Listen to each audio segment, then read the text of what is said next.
Good evening, everyone. Welcome to the Thursday, April 9th, 2026 Town Council Budget Workshop. Tonight we'll be discussing the fire, police, and animal control, and all of the public works. We'll start with the Pledge of Allegiance. Councilor Mills, would you lead us in the pledge, please? I pledge allegiance to the flag of the United States of America and to the republic for which it stands, one nation, under God, indivisible, with liberty and justice for all.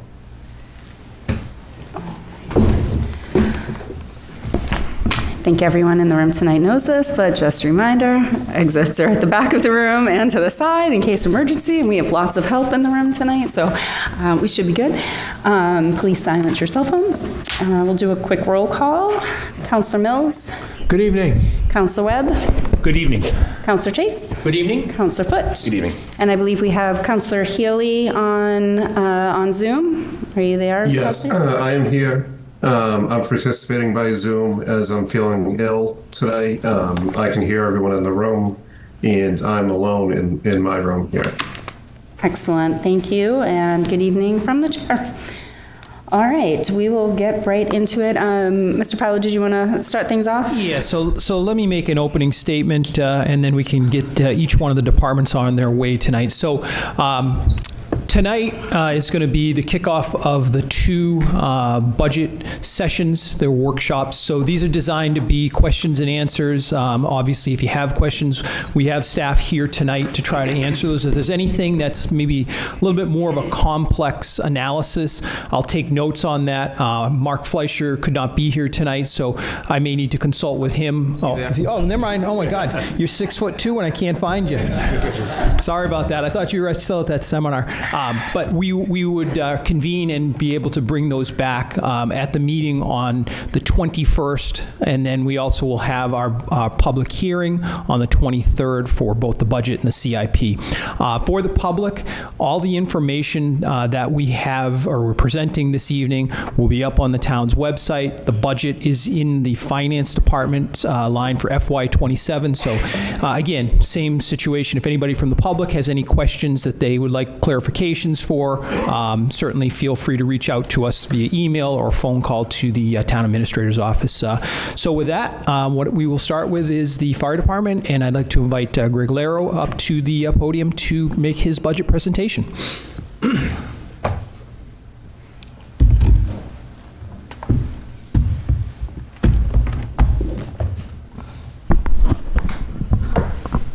Evening, councilors.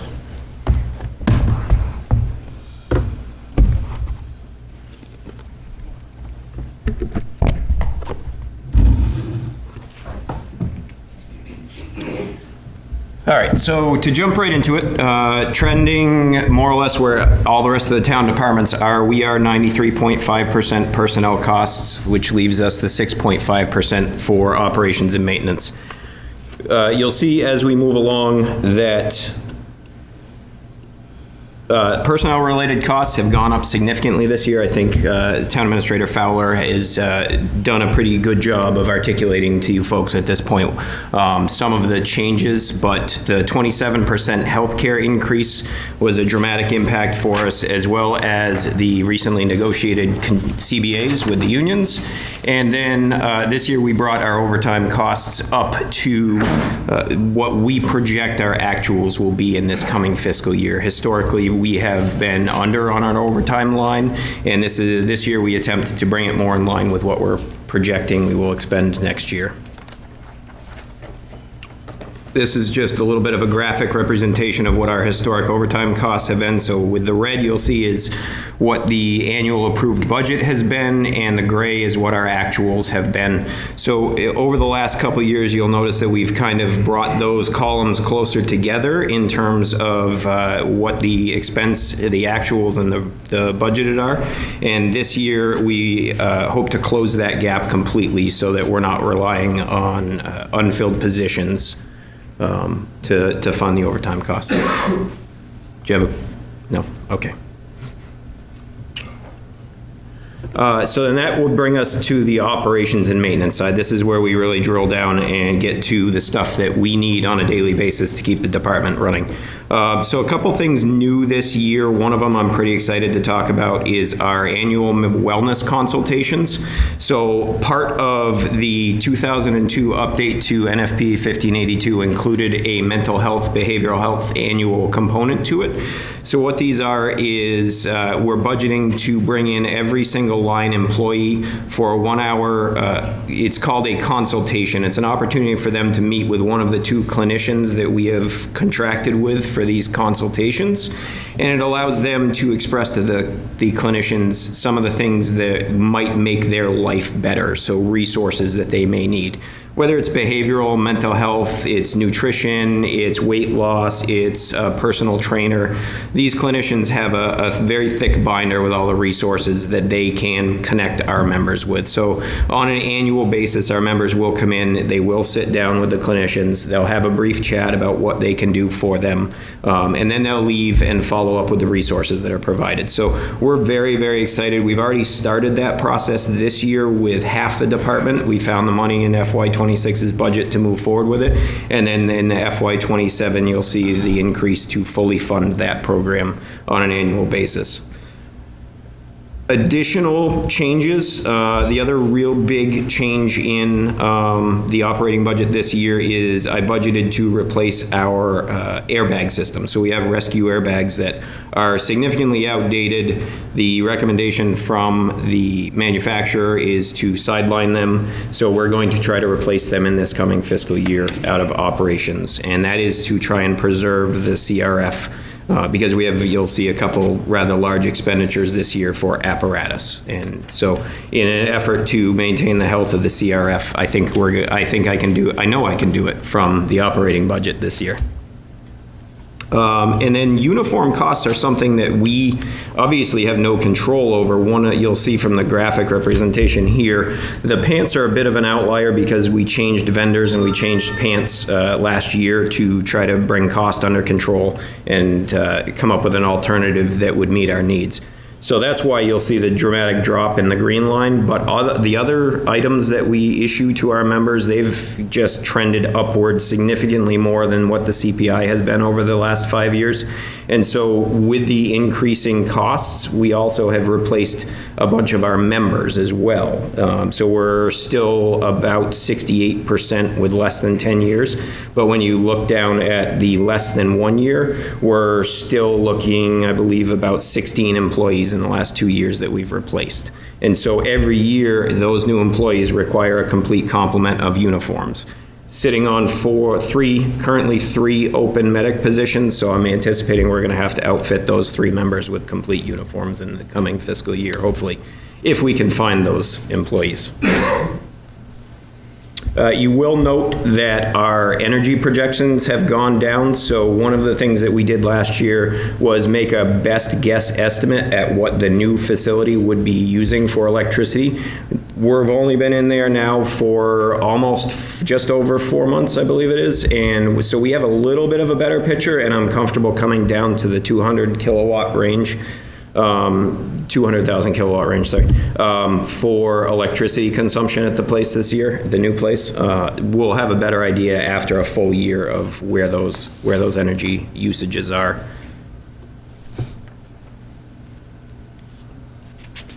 So that brings us to the CIP. Coming up in this fiscal year, these are the projects that we have slated to complete. We're in year 2 of replacing all of our turnout gear with, it's not PFAS free, it is reduced PFAS and it meets the regulations. And so we started that process this year with replacement of 25 sets. Next year, we would ask you to continue to fund it for another 25 sets, and the price has gone up by 5%, I believe, from year over year, from this year to next. So, but that is typical for the industry. And next up, we have fire hoses and nozzles. So all of our primary apparatus, our front run apparatus, have what's called cross lays on them. The hose that we've historically put on that has been on the lower end of the budget scale because it was the cheapest alternative that we could get that would meet our needs. And at this point, the hose, we're recognizing some early failures in it. It's not ergonomically friendly for our folks that are advancing these hose lines through structures. It tends to kink very easily.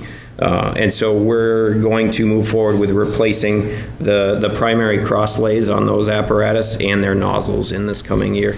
CPR devices, those have reached the end of life, so this is year 1 of 2 to replace the 4 Lucas CPR devices that we have.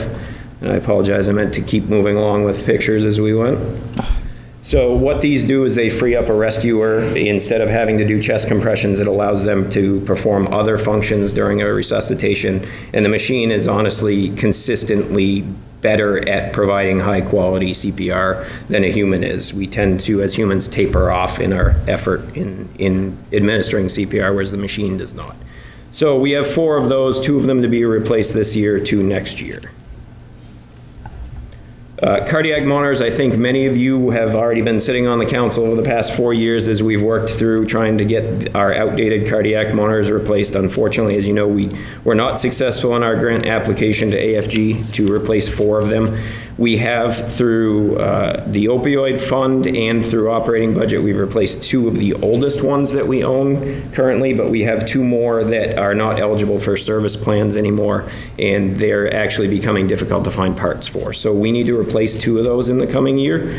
The technology that we tried out with our first purchase of a LifePak 35, we've determined that the technology just isn't where we need it to be yet. We're having some difficulties with the unit itself and how it interfaces with our technology. And so we're going to actually take a step back to the reliable LifePak 15s that you see here and purchase 2 refurbished models through Boundtree for half the cost of what it would be to purchase 2 new ones. So trying in an effort to be fiscally conservative with the CRF, we are happy to move forward with the refurbed models.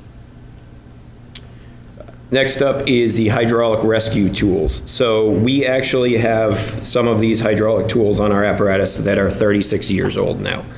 They have more than done their job. They've served their purpose. There are newer, lighter, more functional alternatives out there. We would be looking to move forward with replacing these with battery units. So these have hydraulic lines that have to tie back to the main power unit at the truck, or as close as we can move it to the actual scene of the incident.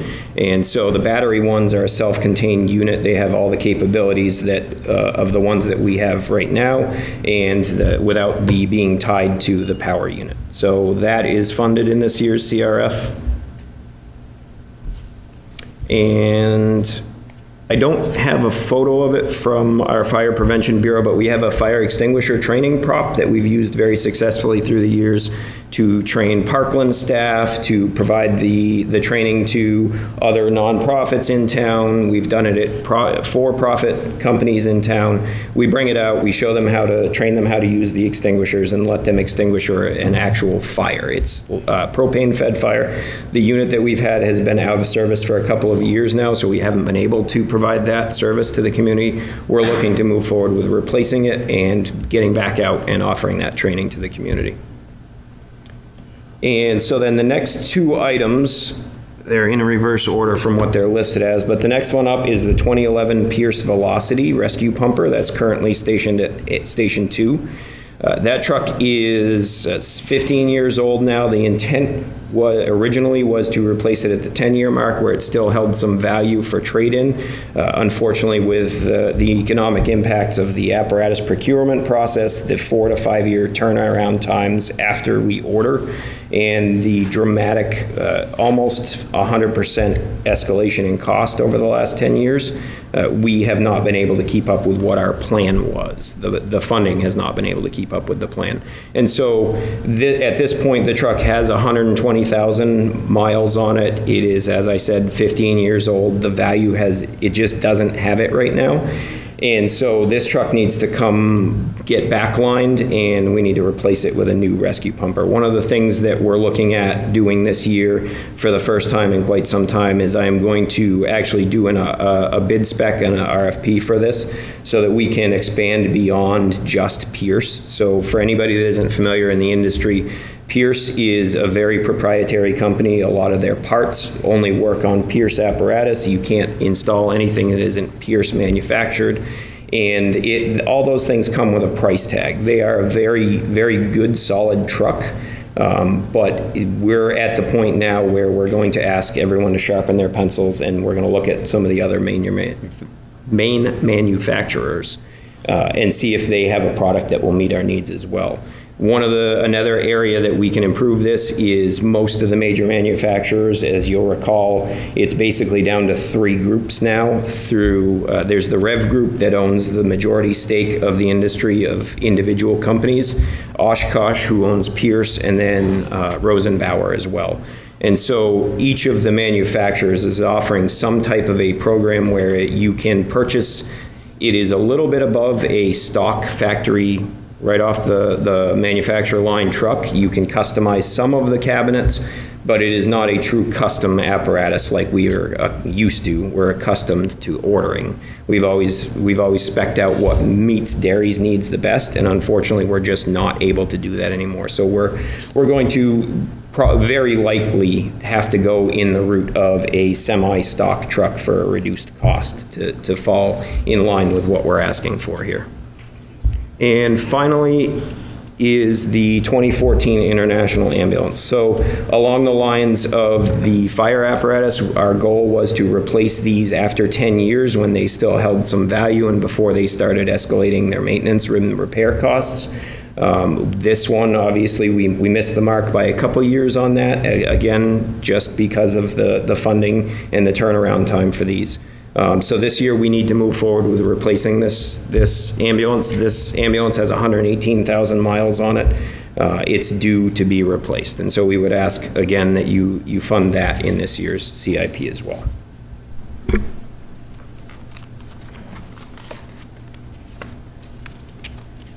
So that's a pretty quick overview of expenses. I'll touch on revenues very quickly.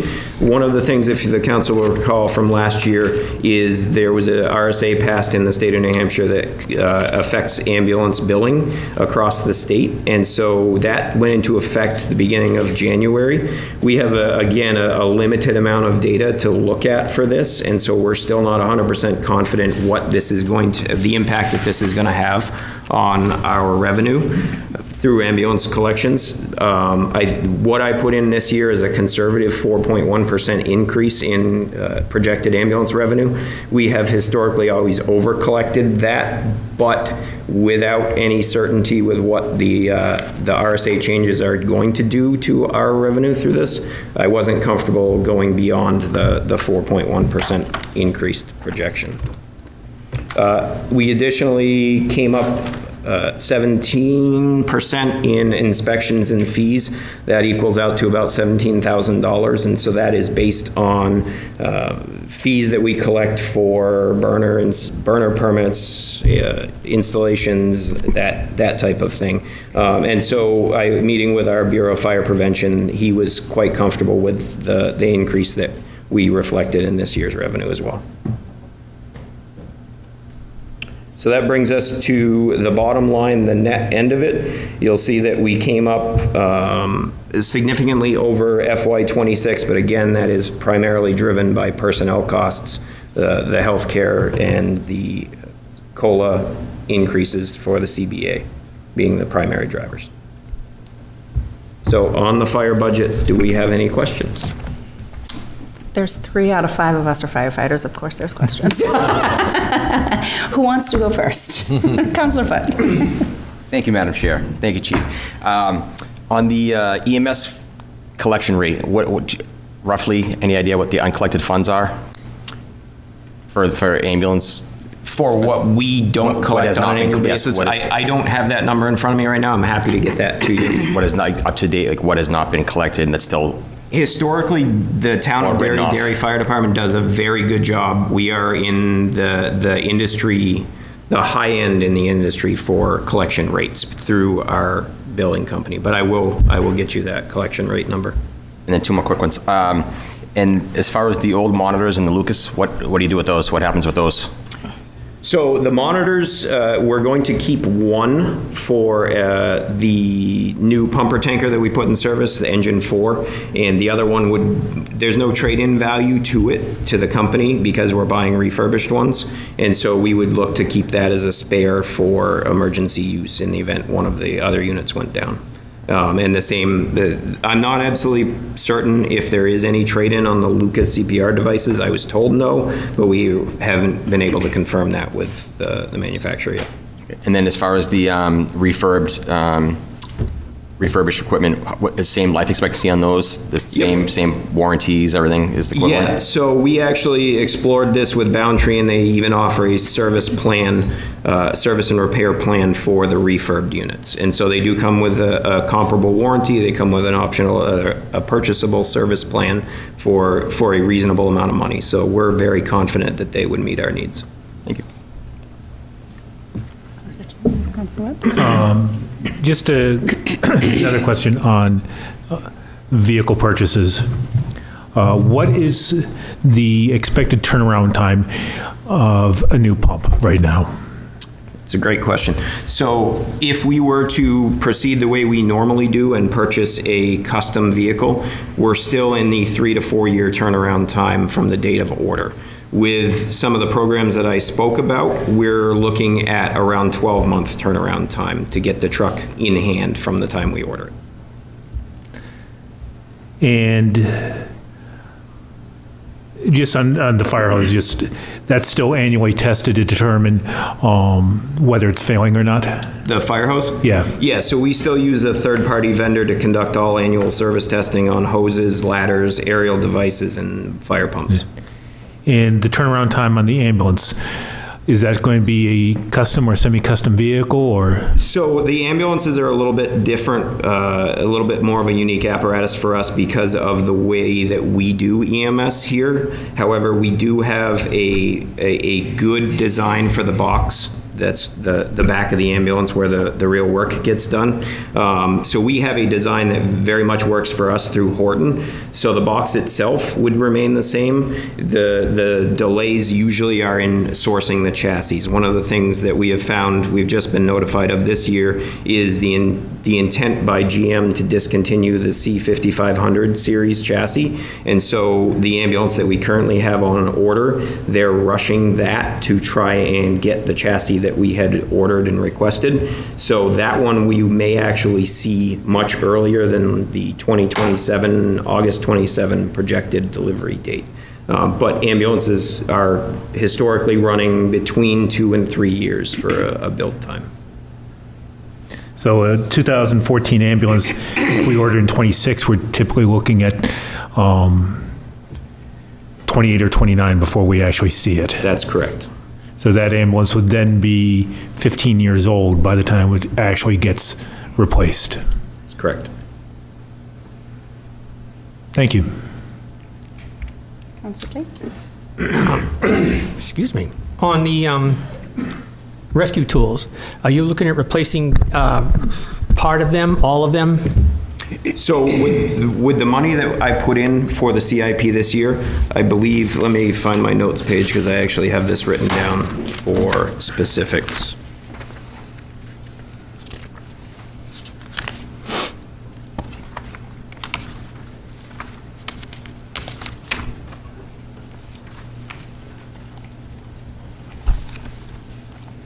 All right, so the average cost of the individual components is between $16,000 and $20,000 per unit.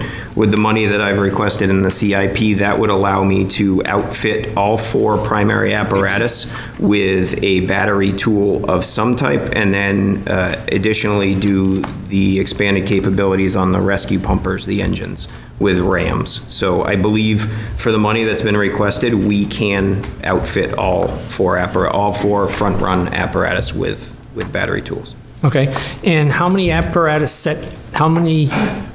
pieces of apparatus carry the rescue bags? The That would rescue be airbags? The airbags, yes. We have 3 apparatus. We have the rescue itself, which very seldom leaves the station. We have the 2 trucks, the 2 engines, the rescue pumpers that carry the complement of airbags on them. So On the, sorry. So you'd be replacing 3 sets? One of the things that I'm going to charge our committee with evaluating is if airbags themselves are the best alternative, if there's some new technology out there that meets the same abilities as the airbags themselves. So the airbags will be replaced. They'll either be replaced with the comparable product or something that also meets the requirements. Okay. And my last question is, and this has been asked of me by members of my constituents, is on the ambulance. We used to, in the past, recirculate the box, put the box on a new chassis. I know times have changed on that, but has that been explored in the last couple of cycles? It has, and we are, as I mentioned, we've gotten to the point with the Horton boxes where we very much value the way they're laid out and the ergonomics of them. And so we will, in the future, in the coming CIP years, when we have a full complement of boxes, look to re-chassis them once. So the ambulance chassis itself would be replaced once with the same box mounted on it, and then after the second round, we would probably need to replace the box and the chassis. Okay. Unfortunately, sir, it doesn't represent as much of a savings as we had hoped. When we explored it, we were hoping for a very significant cost savings. Unfortunately, that just wasn't there. We're floating around the 70% mark, is what I've been told by our fleet mechanic. Yeah, that's what I've heard industry-wide, and that's what I was trying to get out to the public, is that there's really not that much of a savings for an old box. It's better off to just, because you're still running with old wires and such like that. It's not like putting a dump body on a chassis or something. Council Mills, do you have anything? I'm fine, leave it to the professionals to ask those kind of questions. All right, Councilor Foote, you had another Yeah, I had one more question? question. And I do, Councilor Healy, I have not forgotten you. Chief, on the personnel side, aside from the current vacancies, are you have any projections of any upcoming vacancies that in the next fiscal year? The interesting thing about public service is the employees generally don't like to tell the boss when they're leaving. For some reason, retirements are preferred to be kept quiet until the last minute.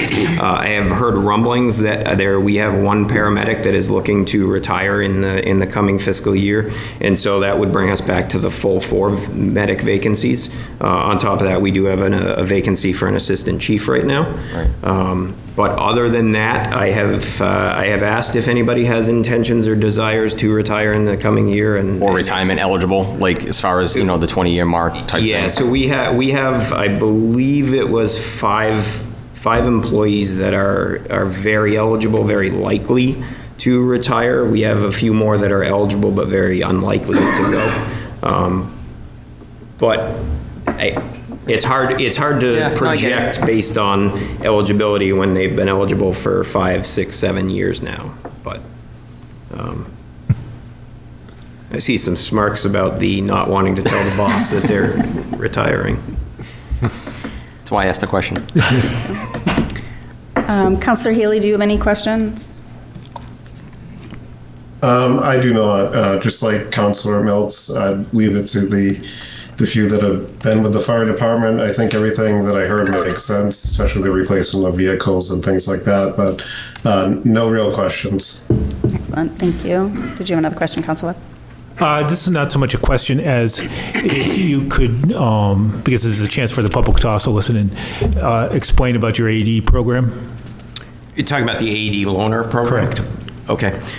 So as you mentioned, we have what is called our AED loaner program through the generous funding of a grants through the Alexander Eastman Foundation. We were able to purchase some AEDs that we can loan out to the public anytime that they want to use them. They basically come in, sign them out, and then they're free to use them for the duration of their event. We see a lot of usage with the sports teams in town, and so we're actually hitting the season now where we're expecting to see a couple of those go out on loan for the duration of the spring sports season. I had one question, and I may be misremembering, so if I'm off, just tell me we're moving on. I feel like I remember when I was getting the tour of the new station, that there was talk about kind of the regular gear, but then having backup gear, and there may not be, like, we may be a little behind on having enough of that gear for making sure everybody is ready to go each time and safe and things have dried or whatever. Am I remembering something to that effect? And I guess the question behind that is if we are in that situation, like, is there a plan to future state get everybody to full complement of what they need? Sure.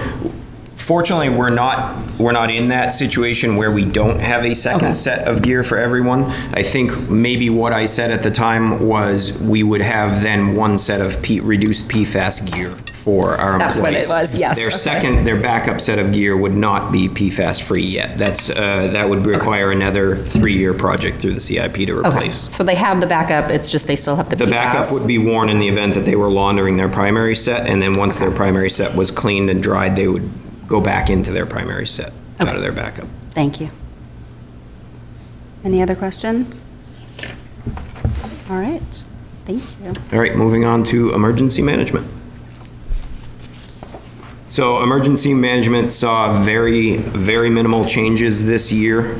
On the personnel-related side, there was actually a 0.9% reduction in expenses. And then when we get to the operations and maintenance side, we came up 0.2%, $545.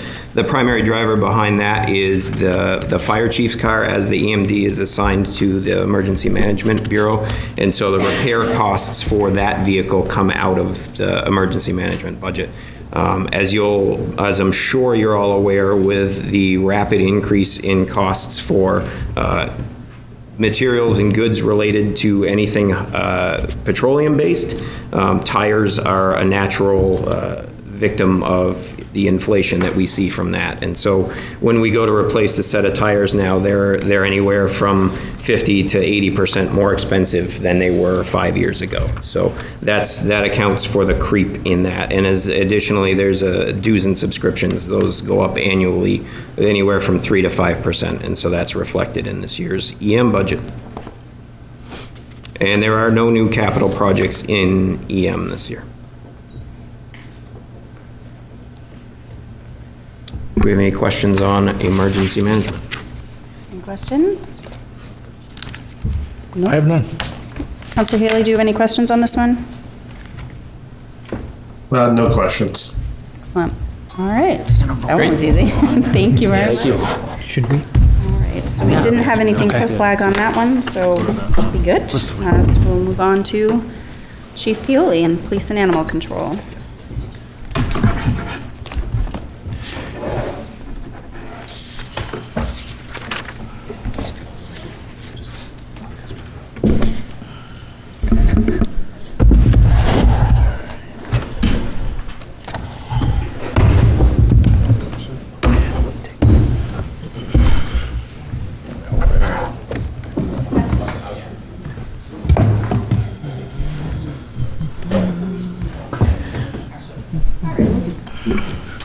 If you could just hold, please, for 1 second. We just decided to add back in a step. So we'll just, for each group before we move on, if we're comfortable with it, we'll do just a motion to kind of accept the bottom line. And then if we have any that we have flags or things that we need to get more information on, we can do that as well. So I'll entertain a motion to accept the bottom line for the fire and emergency. So moved. All right, is there a second? Second. Oh, sorry, the number, yes, the bottom line of, what do we have, 14,585,451? So moved. All right. Second. On the motion, Counselor Mills, Yes. Counselor Webb, Yes. Counselor Chase, Yes. Counselor Foot. Yes. Counselor Healy, Yes. and Chair votes yes. Okay, now we're moving on to police. Hello. Thank you. Good evening, councilors. George Fioli, Chief of Police. I have Captain Dave Michaud with me in the audience behind me, Captain Breen and Lieutenant O'Donoghue. If you ask us any questions that we can't answer, they will. very vanilla budget this year. My budget request includes no new staff or programs this year. We currently have 61 allotted full-time officers. We're not fully staffed, but we do maintain funding for all of those officers in the next budget. We have five part-time police officers that are currently working, and we overall have 74 full-time employees, and if we add the activity center for ACO in there, that's 75 full-time employees and 4 part-time civilians. In the police personnel accounts this year, we seek $12,657,213. That's an increase of 8.9%. That is primarily driven by collective bargaining increases and the already mentioned 27% health care increases. We also include 2 school resource officers at Pinkerton Academy that have a corresponding revenue, which is about $304,000 in this budget. The increase in overtime costs in this year's budget are due solely to contractual and other increases. I actually sought less hours for overtime this year than we did in the previous year. In the O&M accounts, well, let me back up 1 minute and talk just for a minute. I'm unlike the fire department. I have a 96.27% split between personnel and O&M. So I only have 3.7% of my budget that is O&M. That's $490,915 this year. That's an increase over last year of 1.65%. We have 2 new portable radios that we seek in this year's budget, and 1 mobile radio. Uniform increases mainly due to replacing new staff and having to outfit new staff, as the fire chief indicated. Training costs increased marginally, and we do include a reduction in gasoline costs for this budget because we now have a hybrid fleet, which we're bringing online now. I think as of today, we have 4 or 5 of those hybrids online. We have 4. 4. And we have 10 of them that will, and so 6 more to be put online over the next few weeks. In the capital projects line, this year we're seeking $494,627. That's a reduction of 30.5% almost. Now that looks like a big number, but that's because last year we replaced our marked vehicle fleet, and we only do that every 3 years. So that's really not an unexpected reduction. We include, as the fire chief indicated, a Motorola communications maintenance system of payment of 59% of the payment is from the police department. That's because we host what's called the core, the major network components. They're at the police department for all the public safety network, for radio network, police and fire. This year we requested 6 unmarked police cars for the detectives fleet to replace the 10-year-old fleet that we have in detectives now. They will also be hybrids, so if that project is funded, we'll have 16 hybrid vehicles out of our fleet, which is going to provide a significant savings in fuel usage. And we do seek 1 new K-9 vehicle replacement this year, and you see that's cost $59,957. There is no debt service in the police department. Overall expenses, we're seeking $13,151,129. That's an increase of 8%. Again, that is primarily driven by personnel costs. In our revenue accounts, we seek, we're budgeting $479,591 in revenue. It's an increase of 3.2% over last year. Primarily, that's the Pinkerton Academy contract, and we also have a contract with the town of Chester to provide prosecution services. Our net budget, $12,671,538. It's 8.19% over last year. Again, personnel costs drive that. A new slide for us this year is the police detail billing rate. Typically, we come to you once a year and advise you of the new billing rate for the police details. This year, it's going to be $98 an hour, and it includes a $22.91 an hour charge for a cruiser. That's based on the FEMA rate, if cruiser is requested for the detail.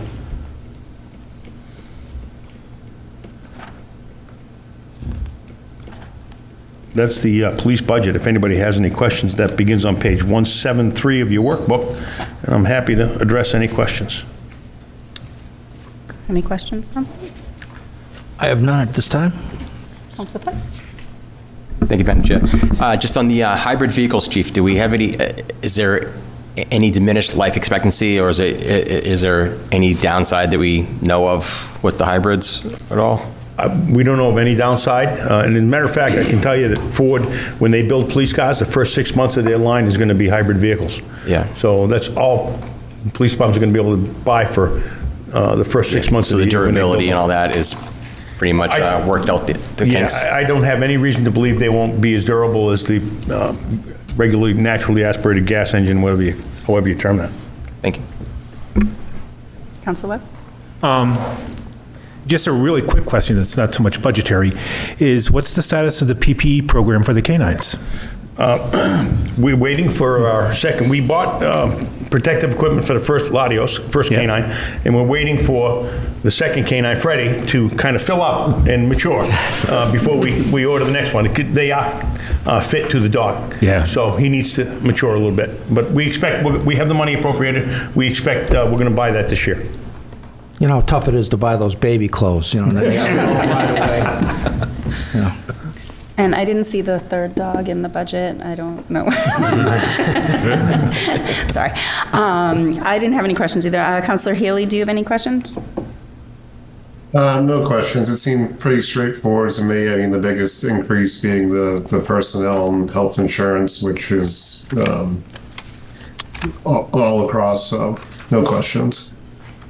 Excellent. All right. I have one. Yeah, oh, sorry, Councilor Chief. Back to the hybrid vehicles. On, do you have to plug those in to recharge them?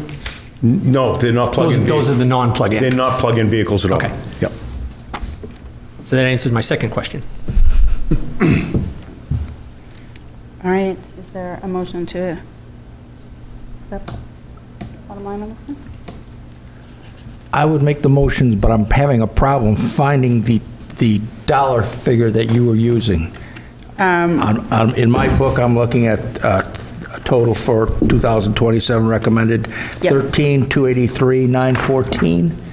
Okay, so where we can guide you here is look on page 177. Yep.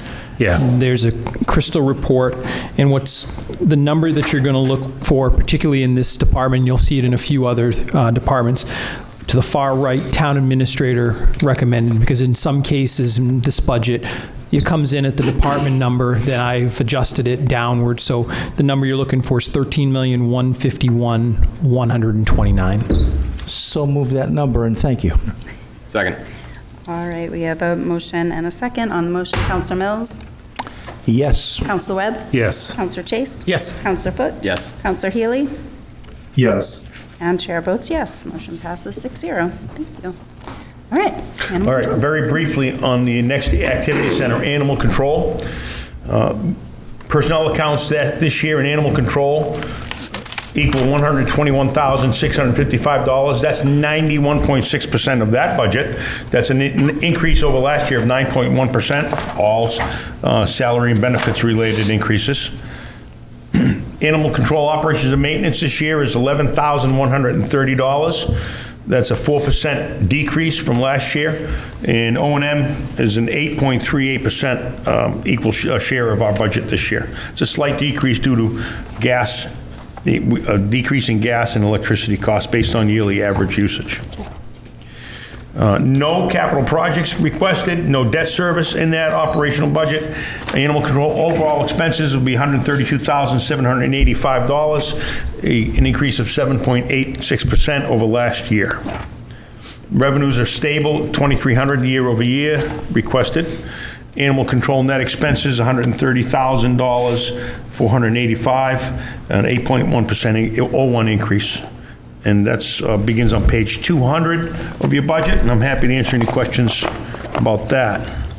And the crystal report for that budget is on page 203. Questions on animal control? Councilor Webb? This isn't so much a question, it's more of a comment. It may not be appropriate for this budget, but for the future. I just have concerns that the $500 that you've set aside for training and conferences may not be sufficient. And just something for us to consider moving on, but beyond that, I have no problem moving the bottom line. Counselor Healy, do you have any questions or comments? None. It's a seven. All right. Counselor Webb, you wanted to? All right, I move that we accept the animal control budget of $132,785. Second. All right, motion and a second. Counselor Mills? Yes. Counselor Webb? Yes. Counselor Chase? Yes. Counselor Foot? Yes. Counselor Healy? Yes. And chair votes yes as well. Thank you very much. Thank you very much. All right. Seems like we're almost done with we just have one department left, but no. All right, Public Works.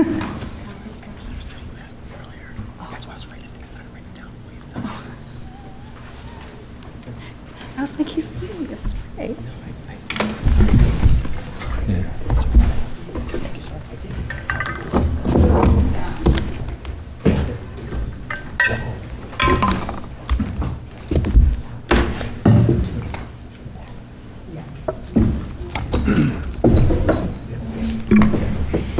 Good evening.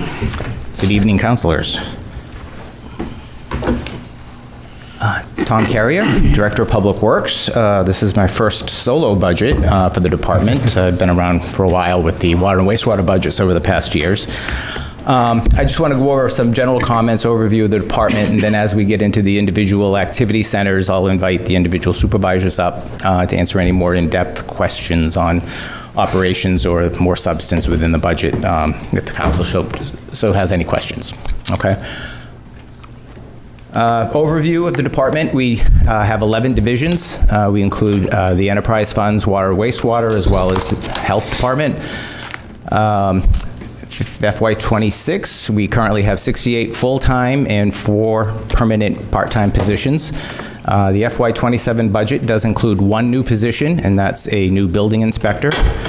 Public Works is responsible for a broad range of public services based on our responsiveness, efficiency, and cost-effectiveness to the taxpayers.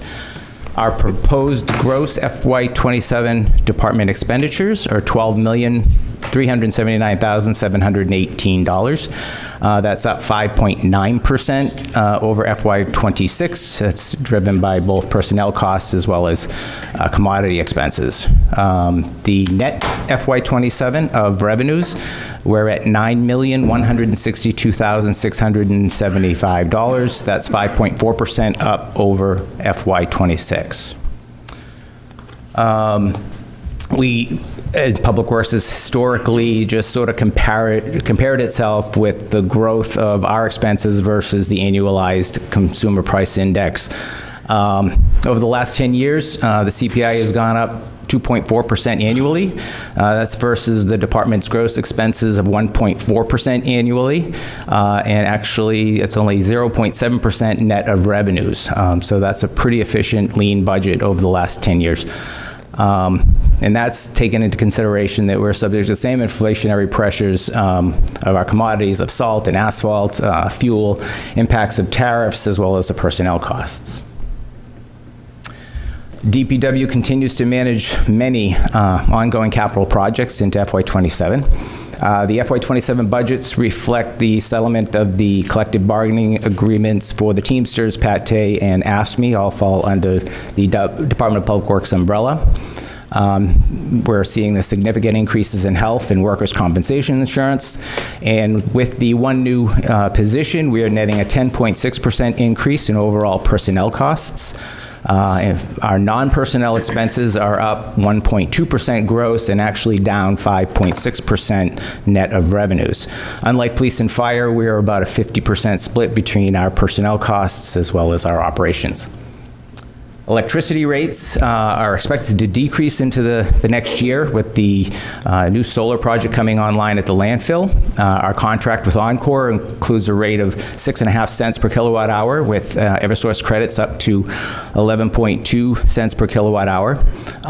We are seeing offsetting increases in the delivery charges from Eversource, so that will offset some of those savings. We haven't done an in-depth analysis going into the next budget, but we will be reviewing that as we go forward. Fuel and asphalt pricing in FY27 is, of course, volatile, as you can all imagine, due to the global impacts. We are seeing paving increases from $70.15 a ton to $86, just over $86 a ton over just the past 5 years. That's 4.7% increase annually. FY27, we're estimating at about $96 a ton. That's about a 10% increase. We're looking at our state bid for road salt was $79.79 versus just $49.50 back in FY21. That's an annualized increase of 7.6%. We're projecting a 5% increase in FY27. One important thing to note is over the last 18 months, the Department of Public Works has transitioned 29 positions. It's 43% of the department is actually new to their roles. So we've had 8 retirements that included 2 division supervisors and 3 crew chiefs. So we lost a lot of institutional knowledge. There's a lot of people coming on board. We've got an excellent staff. They're really getting up to speed very quickly. They were very helpful in putting together this budget. We've had 13 promotions, 16 new hires, and we currently have 4 vacancies. In dealing with all the new personnel transitions, we're also unprecedented number of capital projects going on in town. The Exit 4A Contract B, as you all know, continues along Folsom Road in Shenito. That estimated completion date is around 2028. Contract C, which is from Pinkerton Street out to 102, that's in design right now. That bid date, from what we're hearing, may be pushed out to 2029 possibly. That project is funded in large part through DOT funds, with some town funds going for some of the utility upgrades. We have the Rand Shepherd Hill Water Project is ongoing right now. That included the Morningside Drive and Barkland Acres neighborhoods. That's a $9.3 million project that's continuing along Route 102 eastward. That project has interconnected 2 neighborhood water systems, adding 60 new connections, so those neighborhoods now have access to clean, safe drinking water. We secured $4.9 million in New Hampshire DES grants towards that project. We're also in the middle of the Southern New Hampshire Regional Water Project, having completed Phase 1, our contracts D1 and D2, which was funded through the state for $6 million. We are now in Phase 2A with contracts D3, D4, and D5, which are totaling $15 million. Those are presently out for bid or under construction. The council just accepted an additional $5.5 million that we'll be using towards the Phase 2B work, which will be beginning design work over the next year, and that's estimated at about $30 million total build-out. We're in the process of right now trying to find opportunities of funding for the remainder of that work. And of course, the Abbott Court redevelopment and the parking garage project is underway. Upcoming, we've got the rail trail connection into Londonderry. It's just about $1 million project. We'll be working with New Hampshire DOT. We have 80% funding coming from them. We're looking at the Route 28 Ryan's Hill Sewer extension project. We had designed in our current fiscal year at just over $500,000. We'll be asking for just over $6 million going into the next fiscal budget. $3.2 million of that is coming through EPA grant through the congressionally directed spending approval, as well as the wastewater treatment plant project, which is a $14 to $15 million project. We are going into preliminary engineering right now with a $100,000 grant from New Hampshire DES. With that, I would invite Clint Havens up to begin a more detailed look at the highway budget. That's at page 209 within the council. Clint is the veteran at almost 18 months on his position right now. He took over for Alan Cody in November of 2024. So Clint we had a little bit of a reorganization, so he's still in charge of highway. He also will be, he also supervises vehicle maintenance and the cemetery divisions as well. Good evening. Good evening. So highway, page 209, 166 road miles, 332 lane miles that we maintain through our department, 20 miles of sidewalk, 3.2 miles of bike path. The revenues, $927,955. Expenditures are at $4,332,499. Just under $725,000 comes from a highway block grant from the state. As town administrator referred to during the presentation on Tuesday, we are looking at a temporary one-year deferment in roadway management from the 1.65 funding to $1.4 million in this current budget. As, again, the town administrator referred, the PCI value in town right now is at 88, and it's rated excellent. The council has adopted, under the Government Accounting Standards Board requirement, GASB 35, or 34, I think it is, adopted a PCI goal of 68 to 80, so we're in very good shape there. The last 5 assessments we've done reflected an excellent PCI rating of the town's roads. You just have to drive them to see that that's the case. Ongoing capital projects between Exit 4A, the Southern New Hampshire Regional Water Project, the Ranch Shepherd Hill. There's a lot of paving work going on embedded within those projects. So that will also have a positive impact on the PCI, so we feel comfortable with what we've proposed here. Some highway projects in capital, again, roadway management, that's funded out of the operations at $1.4 million.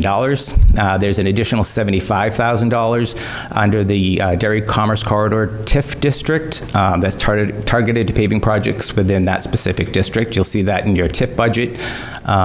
It's presented later on. Sidewalk improvements, $50,000. That's funded through the Expendable Maintenance Trust budget.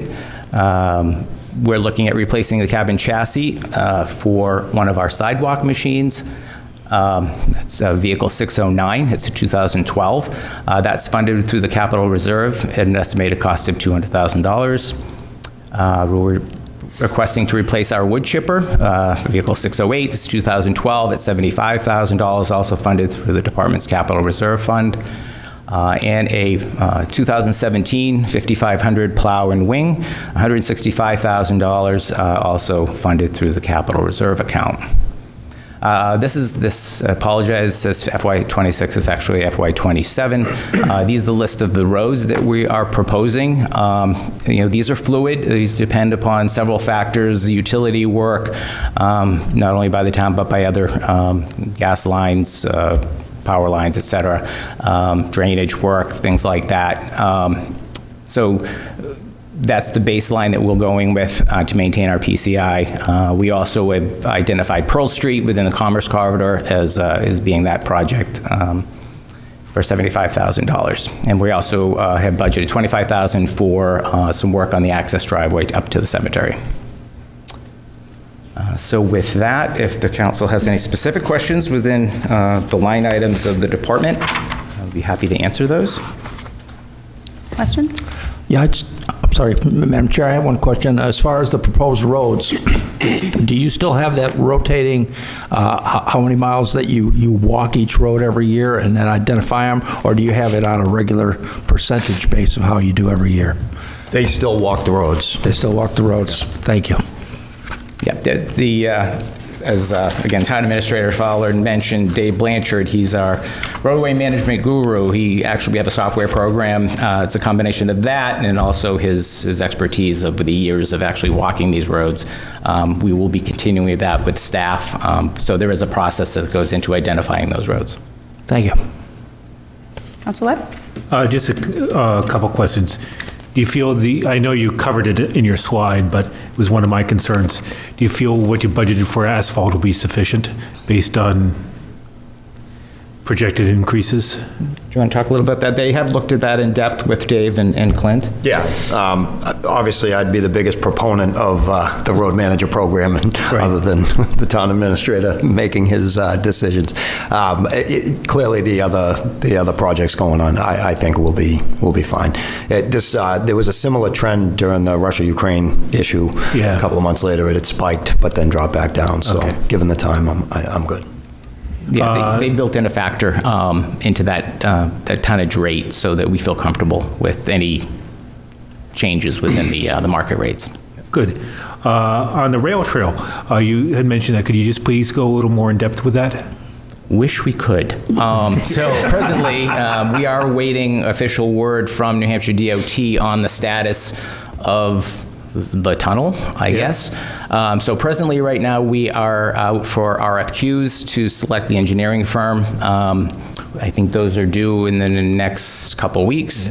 Once we select the engineering firm, then we go into design. We'll be working with the state, but of course, to really get further into there's some property issues and things like that, so that will be a process. But how that interconnection will work, we still have to wait for final design coming from DOT. But that'll be all out of this FY27 budget. We're hoping, yeah. Some of the work anyway, a lot of the preliminary design work, I am being able to go out to bid. I think we should get most of that done in the next budget. And I just want to thank you. I think your crews did an excellent job this winter. I know everybody wants to complain about things, but I think there were some challenges, and I think your crews did a really good job, so thank you. Appreciate that. We had a lot of new drivers on the road. I think they really stepped up. I was very pleased. Councilor Chase? So, Councilor Webb touched on the asphalt costs. What about the fuel costs? Same thing. Do you anticipate that you'll have enough fundage for the fuel costs? I mean, the diesel especially is really taking a hit. I took a look at what we're actually currently paying, and you got to remember we're net of taxes, so we don't pay the taxes. We get our fuel from the shed over DOT. I did look at the rates, and we are actually below what we have projected going into the next fiscal year. We're actually a little less right now than we were about a year ago. So again, we built in some number, some factor into that number, but it's like anything else. It's a bottom line budget. If we find ourselves at a large increase in fuel, we're going to have to look elsewhere in order to offset that. Okay. And I'll ask you the same question that I asked Fire on the 2017 5500. I noticed you guys have stainless steel bodies on them. Do you intend on putting that on the new chassis rather than buying a new body, or? So I've been accused of being a little bit of a hoarder. I don't get rid of vehicles. When I do, they don't have much life expectancy left. So that vehicle still, it becomes not a frontline vehicle, but a backup secondary vehicle. We still will be using it. I certainly would take every part off of it that I could use on another vehicle. Okay. That's all I have. Councilor Webb? Yeah, that just stimulated another question for me. I had asked this to Fire, and I know in the past there has been a pretty long turnaround with some of the public works vehicles. Are you still looking at some of the same problems between the time you order and the time you actually receive the vehicle, and about how long do you estimate that to be? So we haven't had to purchase too many significantly large vehicles. The 1-tons, we've been able to get off the showroom, for lack of a better word. It might be 1 year, still new, but sitting on the purchase, which is a good place to be from 5 years ago when couldn't get anything off the lot. So sometimes ordering them, they can't give you a specific time, but as far as the 1-tons, we've had no problem getting those. Yeah. The vehicle maintenance crew has been great at finding the chassis on the lots. Yeah. So then it's a matter of doing the upfit. So most of these things we can put together in less than a year. The upfits are a little bit slower just with the tariffs. That's the only thing that's really impacted those. So. Councilor Haley, do you have any questions or comments? Yeah, I have one question. On the proposed roads for paving, where it says portion of, do you have a list somewhere that describes like what addresses through that those proposed portions of are? Yes, yes. Some of them, like Goodhue Road, ended at Long Meadow in Wyndham. So from Long Meadow to the Wyndham Town Line, that's going to be our next piece. So these are just a screenshot, but yes, we have breakdowns of each one. Okay, could I be sent that? I mean, I don't need it tonight, but whenever you get a chance, could you send me the portion of? I'd like to know. One of them I saw on the list is Scenic Drive, which is the road I live on. I'd just like to get that info out. Yep, we can do that. Councilor Keeley, this is Mike. Can I ask a quick question? Do you want all of the roads or just the Scenic Drive addresses? Scenic Drive would be helpful, but if there's a list already created, it could just easily be sent. If not, then just for now, Scenic Drive would be fine. Fair enough. All right. Council Mills? If I'm reading this finally correctly, I'd like to move the figure of $4,332,499 for the Highway and Streets Department. I'll second. Motion, Council Mills? Yes. Council Webb? Yes. Council Chase? Yes. Council Foot? Yes. Council Healy? Yes. And chair votes yes. Next up. Call me out, or you want to go to vehicle maintenance, or does it matter? You can stay. We'll go. I'll stay in order. I'll stay in order. Stay in order. Okay. Transfer station, next activity center, that's page 222 in your budget books.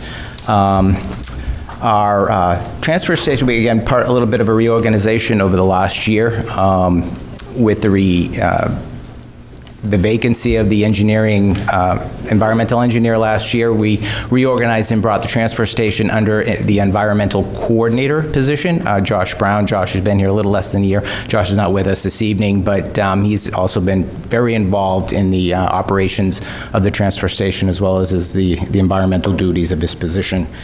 With regard to some data, 16,219 tons of solid waste handled in calendar year 25. That was up 2.5% from calendar year 24. Calendar year 25, we saw 9,707 tons of trash, non-recyclable trash. That's about a 0.3% increase from calendar year 24.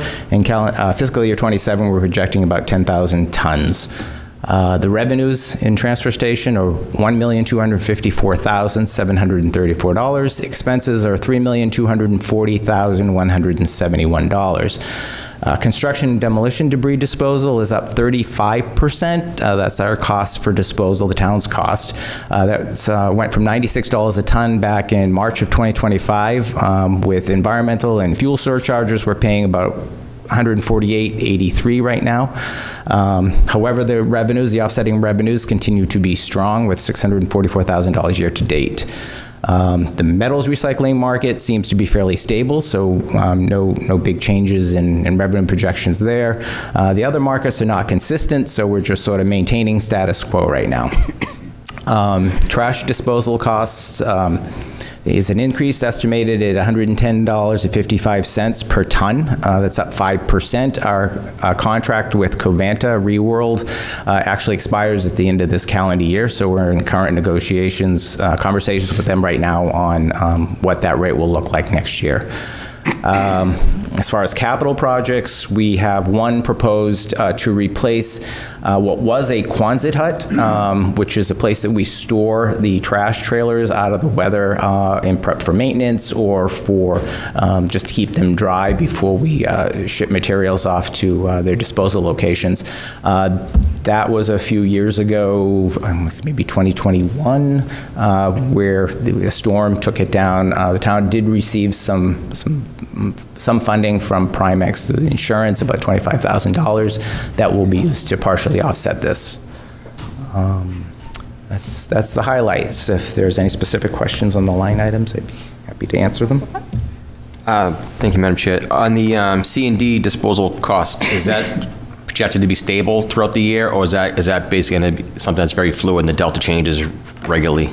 Well, based on environmental and fuel surcharges, so there is a little volatility there. So we will be going back out to look at alternatives. There's not a lot out there that I'm aware of, but so for now, That just is sort of status quo. I don't suspect there'd be any more significant increases. We'll wait and see. Councilor?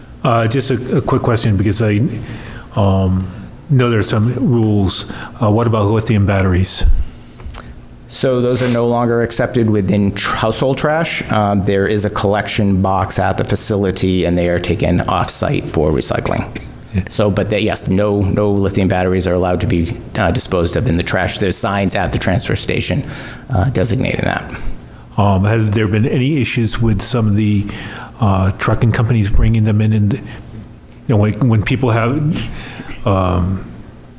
just dump trash in their curbside pickup and do private curbside pickup, have there been any issues with lithium batteries in the curbside pickups that it brought in? Not to our knowledge. Obviously, we don't sift through all the garbage that comes through the facility, Right. but we've not been made aware at any of our disposal facilities of issues.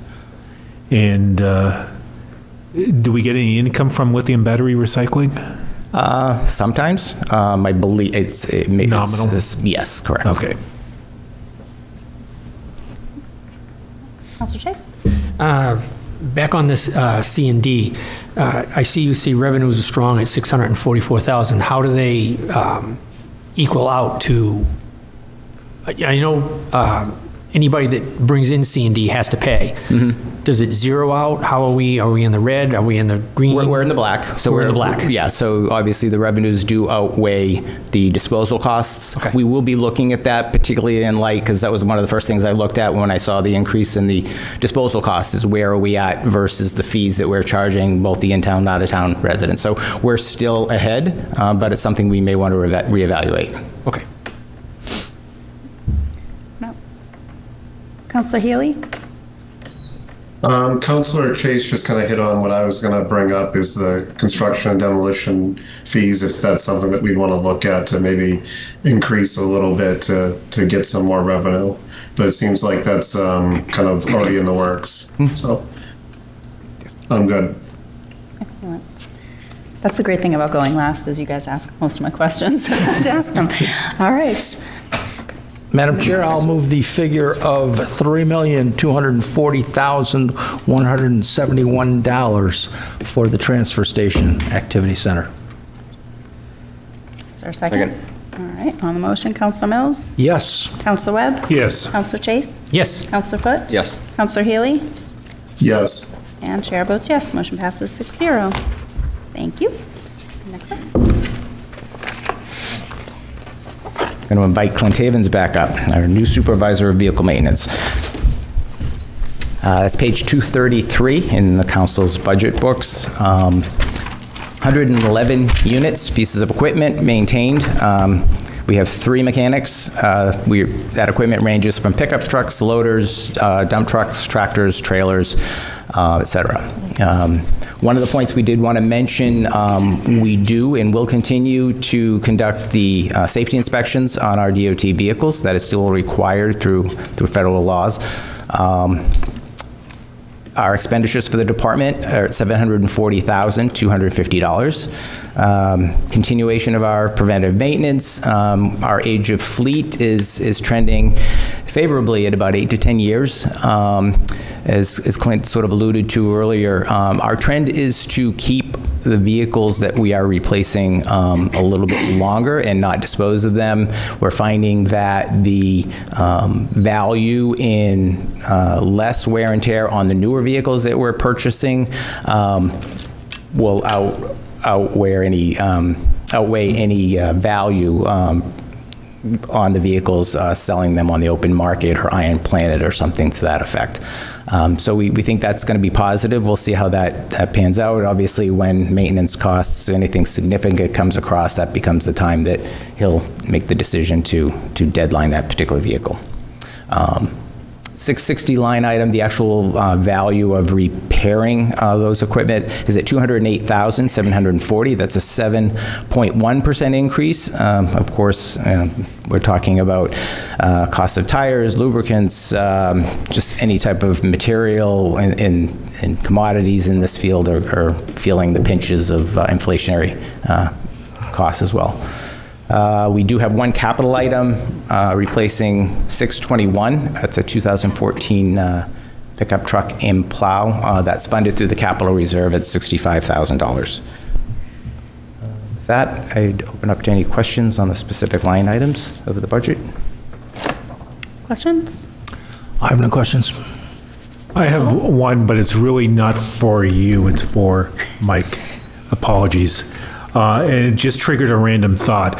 And thank you for continuing to do the DOT inspections on your commercial vehicles. Are we doing that as well? Because we have commercial rated vehicles, for instance, in fire. I think police has one. Are we continuing with the inspections for them? And also, I know we have a person on the Public Works Committee here and somebody from the Transportation Committee. Is there a liability concern for the town not inspecting even its non-commercial vehicles? So I think the answer to that, and I will verify this with both the police chief and the fire chief as well, but despite the impression of the mandate to not have passenger vehicles, we have a very robust program that all of the vehicles are inspected as they go along. So if you can imagine, like if you had a pickup truck that was just being used by code enforcement, Right. that is brought in at least on an annual basis for a look-see for tires and brakes and windshield. So they don't necessarily go through the process that you would see maybe as rigorous as that, but there is a log that that vehicle was in that facility and reviewed at that point for just massive liability concerns. Yeah. Because somebody could turn that around if it was involved in an accident and say, well, gee, when was the last time an attorney would grab that and ask that question? So we should have logs of when these vehicles come in. As part of the DOT mandated inspections on the larger trucks, there's pre-trip inspections that are done. If a driver operator finds a deficiency, they take it to vehicle maintenance to, have that reviewed and taken a look at immediately. So there's a lot of overview on all of the vehicles, but I'll confirm with the police chief and fire chief what they do specific to those departments. Now, with the commercial vehicle inspections, is there a federal requirement? Do they have to be stickered or anything like that to meet the federal requirements? Yeah, we have the stickers on the trucks, and we also have backup paperwork at the shop in the file folders. Yeah. So probably, again, a concern for that's also carried through with all the commercial vehicles throughout the town. Yep, absolutely. So that's it. All right, Councilor Chase? And my question piggybacks on his. So compared to the annual state inspections, which I'm sure used to be done with yours, is there any cost difference between the New Hampshire state inspections and the DOT inspections? No. Okay. Because we're an inspection station, so the mechanics do the inspections. Right, so no paperwork or fees are different from the feds than from the state? Yeah, nominal for picking up the stickers to put on the trailers. Okay. Councilor Mills, did you have anything? Nothing, thank you. Councilor Foot, do you have anything? Councilor Haley? Nothing for me. All right, nothing from me either. Thank you. Madam Chair, then I will move the figure $740,250 for the Vehicle Maintenance Activity Center. I'll second that. All right, on the motion, Councilor Mills? Yes. Councilor Webb? Yes. Councilor Chase? Yes. Councilor Foot? Yes. Councilor Haley? Yes. And chair votes yes, motion passes 6-0. Building and grounds. Buildings and grounds is page 248 in the council budget books. Our buildings and grounds division, Tim Gillespie is sort of heading that division. He is one of the newer members. When Rob Robinson retired a little less than a year ago, Tim took over. He and his crew provide custodial services to 5 buildings, about 100,000 square feet of space. They provide maintenance support to another 15 buildings, another 145,000 square feet. That includes the 4 fire stations. We do provide custodial support, partial for the new headquarters building, and we do some very basic maintenance over at the old fire station, the one on East Broadway. The revenues on buildings and grounds is $150,335. That's primarily from rentals and cell tower leases. The expenditures are $1,129,385. The 430 line items within the budget support routine contracted maintenance, including fire alarm testing, elevator testing, window cleaning, et cetera. The remainder of the items in the budget are personnel, fuel, supplies, and repair parts. We do have one capital item within the budget to replace truck number 628, a 2015 pickup truck and plow for $65,000 funded through the department's capital reserve account.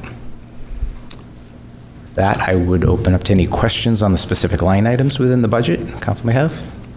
Questions? Counselor Chase? One, how are we doing lately with personnel that are in the trades, electricians and such? How are we doing compared to the public? I know it's been a problem keeping them in the public sector, in the town sector as into the private sector. So the department through the years has been very proactive as far as providing training. The council did support the addition of an HVAC position for the department, so that's been valuable to us. They're continuing schooling on different aspects of that trade. The prior crew chief had his electric license. We do have one electrician on staff through the water and wastewater departments. We're in the process. One of the other vacancies we're trying to fill right now and finding it a little bit difficult is another electrician. So we're finding it very difficult competing with the private sector. Through the council support and the town administrator, we did recognize that in the collective bargaining agreements, and there was some adjustment made to be a little bit more competitive. So we're optimistic that we'll be able to fill those positions.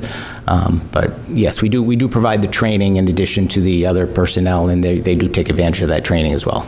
Okay. I'm just thinking about the future, because having somebody that's licensed on staff, whether it's electricians, plumbers, whatever, to me would be more cost effective than having to go out into the private Absolutely. sector and hire them to come in. Yes, definitely. Counselor? Just a general comment. Your staff does a great job. Every time you go in the buildings, they're really professional looking and I think well maintained. And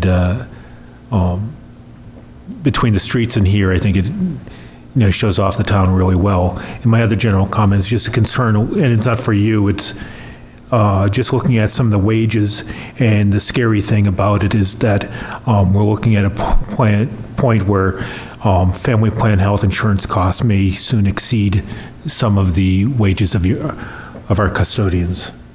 And that's just scary to me. So thank you. No questions.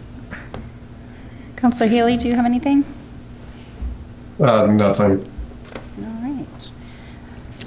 Madam Chair, I would like to move the figure $1,129,385 for the Buildings and Grounds Activity Center. I'll second that. On the motion, Counselor Mills? Yes. Counselor Webb? Yes. Counselor Chase? Yes. Counselor Foot? Yes. Counselor Haley? Yes. And chair votes yes. Motion passes 6-0. Moving on, councilors, the Cemetery Division, page 263 in the council budget books. I'm going to invite Clint up one last time. Clint is also the supervisor of the Cemetery Division. We have 35 acres of grounds that are maintained within that division. We endeavor to keep the cemetery open year-round. This year was particularly challenging in that regard. We have 90 interments in fiscal year '25. That included 42 full burials and 48 cremations.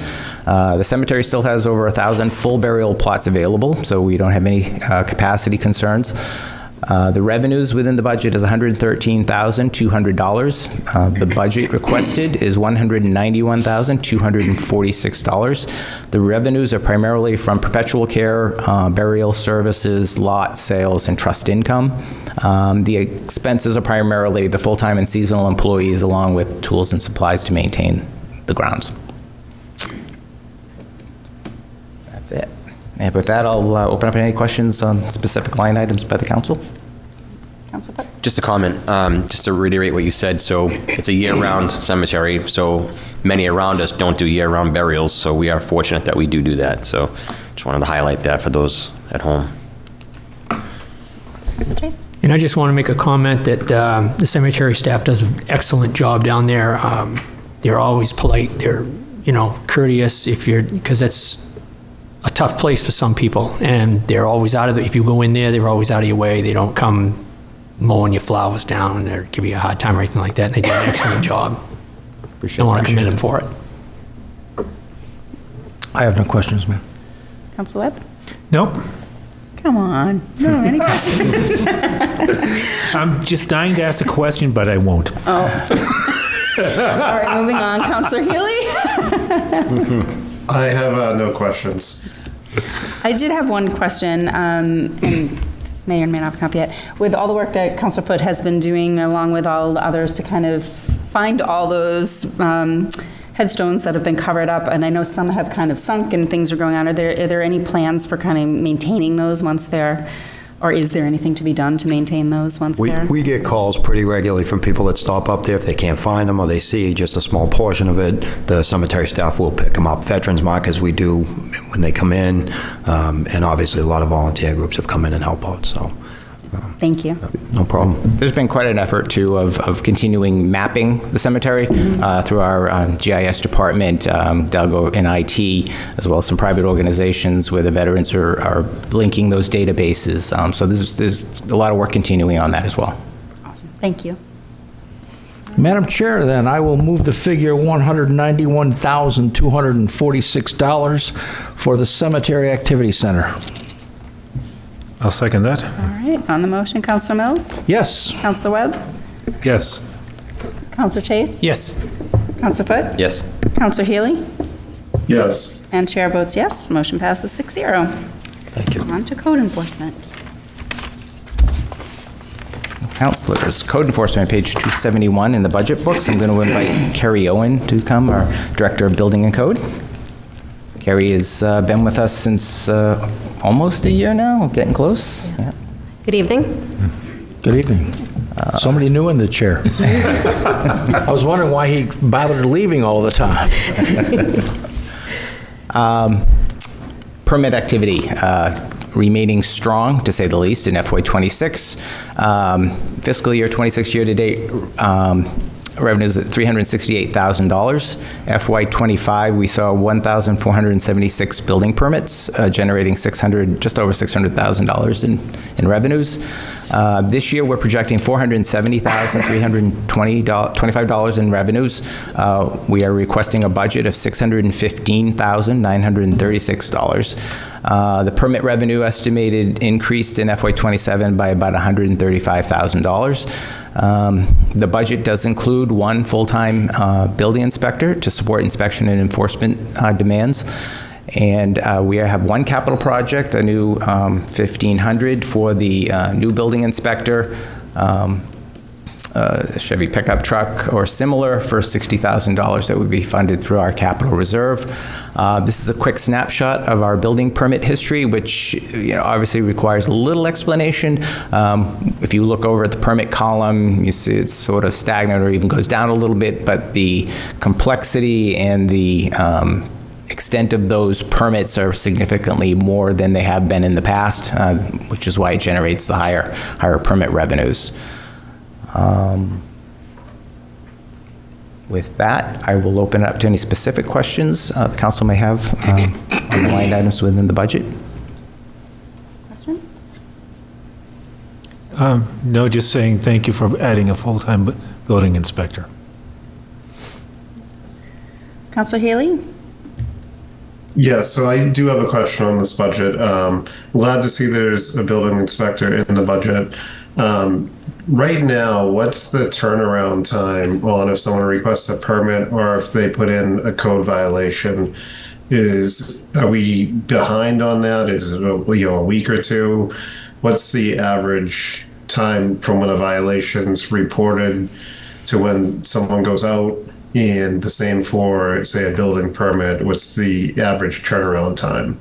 And with the one full-time building inspector, if there is kind of a lag, take care of that. Absolutely. So For permit review and turnaround, it depends on the type of permit and if it's a complete submission application. So generally for smaller permits with residential renovations, sheds, decks, things like that, it'll be a 3 to a 5 day turnaround depending on the workload.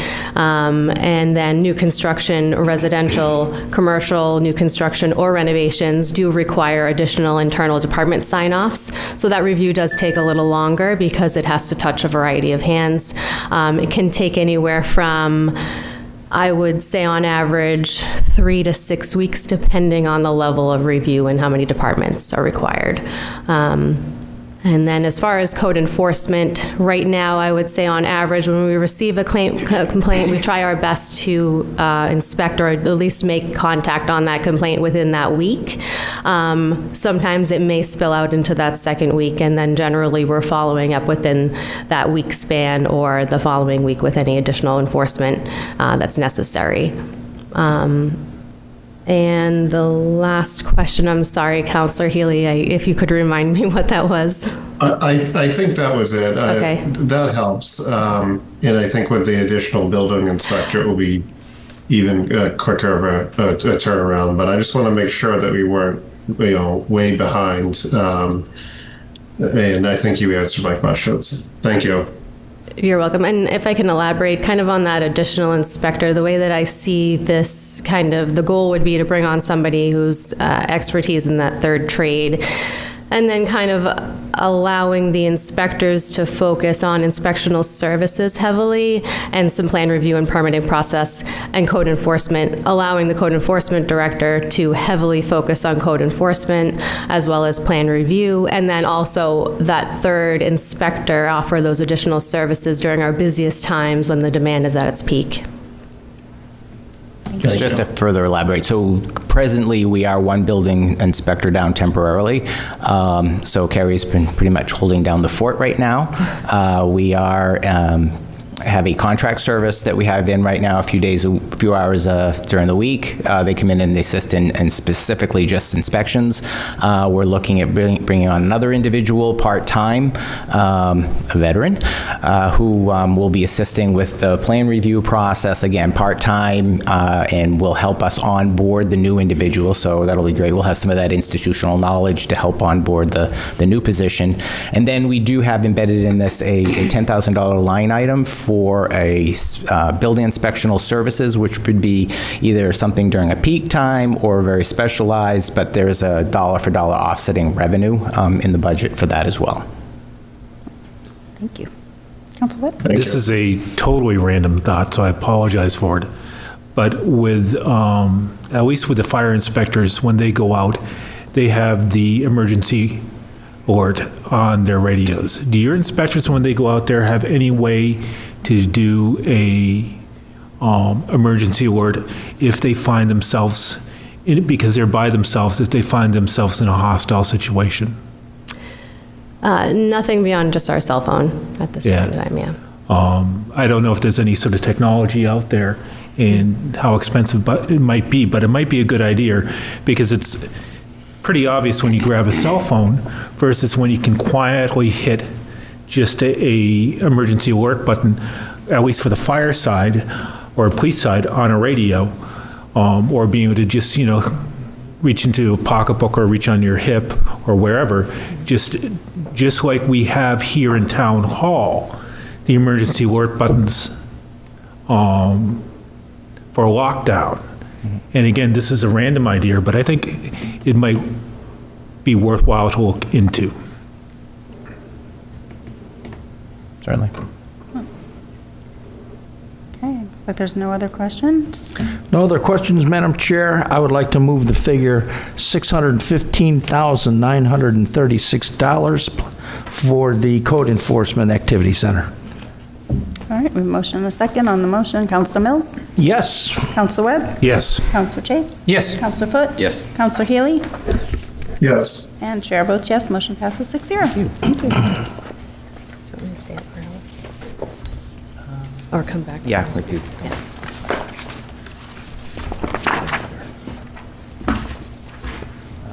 Moving on to recreation, page 280 in the council's budget books. I'm going to invite Kim Walsh, our Director of Parks and Recreation.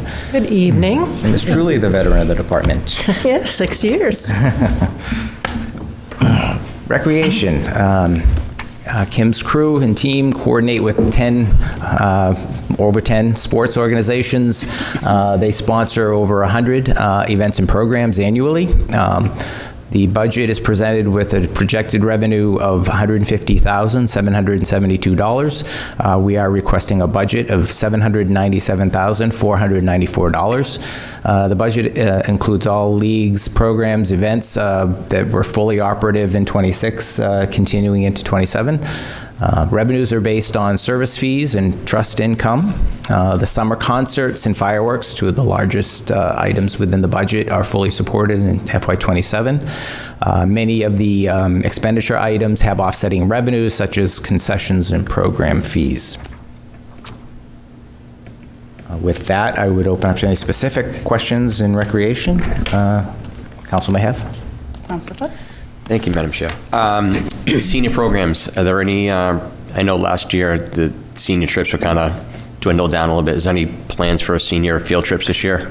So as I state every year for the past 4 years since COVID, we have been doing our best to bring senior trips back on board. We are still looking at alternatives, smaller buses. We've had Melinda, who works in our office, I believe, had worked on and put out 4 different senior trips, and we had 8 signups. So to fund a trip, to be able to at least break even, we need 40 participants. But unfortunately, with the cost of the bus, the cost of everything, it's running about anywhere from $90 to $125 for these seniors, and it's just not affordable for them. So right now, I'm really hoping we can do something a little more local and looking at, we'd like to have a van with a driver, where maybe we could do a 15 to 20 passenger van or smaller bus. I know that there are the seniors that really want to do it. It's just not affordable for most of them. So we're doing our best and really hoping that we'll get at least 1 or 2 on board for this fiscal year, for FY27, I should say. And then any update on the disc golf? We do not have an update. You had made the introduction, and I haven't heard anything since from the folks that were interested. We're still open to the idea. I think the hill over at AC, Alexander Carr Park, would be phenomenal. It's not a lot of work and expense, and if you do have any conversations with the folks that have reached out to you, we're more than welcome to revisit that. Take care of it tomorrow. Excellent. Are you going to play? I don't know anything about it. And I just did regular golf for the first time last week, and I wasn't very good. I don't think you'll see me out there, but... Councilor? Thank you. Just a question on the elderly programs. Have we ever done a community survey to look at what some of our senior citizens would be looking for as far as recreation? Because I get the thought with Councilor Foot's questions, when you said that you only had about 8 signups for these trips. Correct. And that might not be what people are looking for anymore. Do we actually know what people want for recreation? I think when you're talking recreation and you're talking the senior bus trips, that's more of an activity. Right. We have a lot of communication. We have a lot of seniors that come in. I mean, they're regulars. They're 5 days a week. They're very vocal. They do come into the office. And these are the folks that have taken the senior trips every year prior to myself coming on board. And they beg, the same people come in, they want these trips. We do lobster trips, we do boat, destination to a boat trip, Lake Winnipesaukee. And they say they're interested, and I just feel like the money is so tight at this point in time that they just can't afford it. We could certainly put out a survey, but most of the seniors that are interested and then back out or don't have the money are the ones that we're seeing every day. Yeah. So, and we really would like it. I mean, these folks that come into to Vets Hall and to the gym and that we correspond with, I mean, it's their life, it's their social life. We see them every day. Yeah. We know the ins and outs of their families. So we really, really hope that we can get something up and running for them. Do you think we're getting to the point, again, I'm thinking of several years from now because of the budget, are we getting to the point where we need a senior center? That really is a great question. I think that the seniors of our community would love that. We have, as far as the job that I have to do, we have the senior portion for recreation.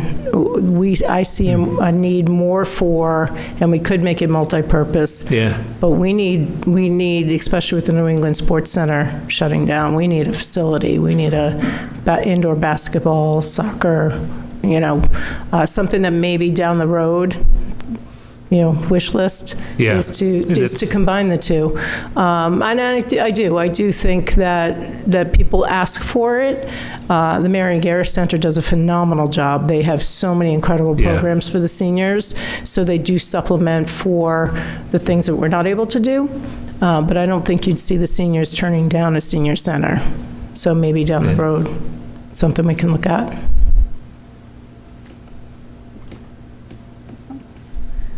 Counselor Healy? I have no questions. All right. And mine got asked again, so thank you. Madam Chair, seeing no further questions, I'd like to move the figure $797,494 for the Recreation Activity Center. I'll second that. All right, on the motion, Counselor Mills? Yes. Counselor Webb? Yes. Counselor Chase? Yes. Counselor Foot? Yes. Counselor Healy? Yes. And chair votes yes, the motion passes. Thank you. Question. Oh, sorry. Kim might be able to answer. And is there any formalized pickleball league in town, like through the recreation department? So we have a private rental on Mondays, a group that has been in for a year and a half. We now have a program through St. Thomas's Church's gym that we run several nights and during the day, and have built that up. So we do have indoor pickleball and then it's not just seniors anymore. It's all age groups now that are really Someone had asked me interested. about it, so can they just reach out to you to get more information on any kind of those leagues? They whatnot? register through the recreation office, Okay. and we make arrangements with St. Thomas to set up those times and rental fees and whatnot. Okay. Thank you. Moving on to the Parks Department, page 293 in the council budget books.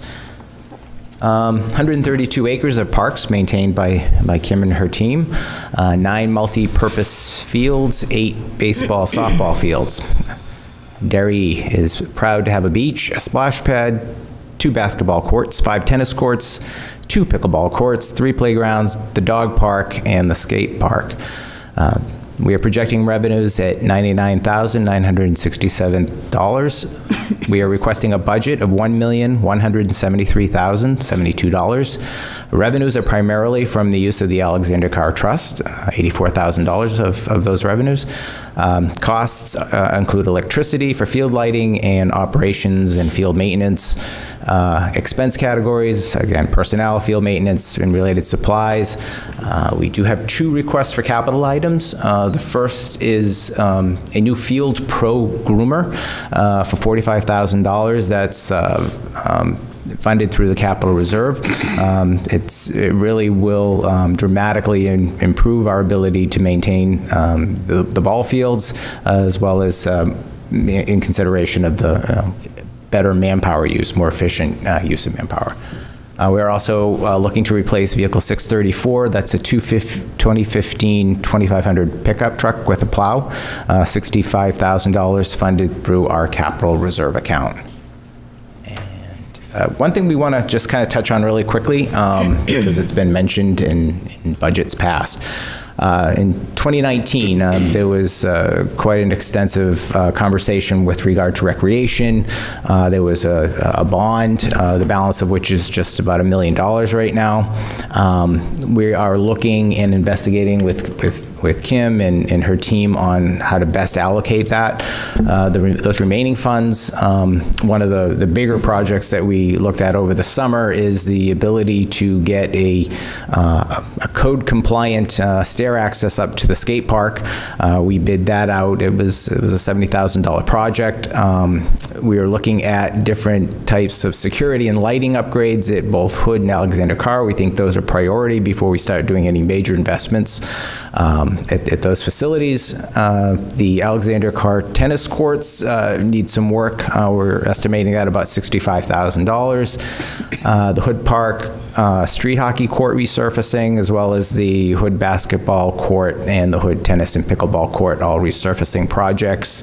Other things that we are looking at, that Kim's been doing a little bit of research on, is some other improvements to Hood Park, maybe an ancillary misting pad, not quite a all-out splash pad, but something that would work in conjunction with an enhanced playground facilities.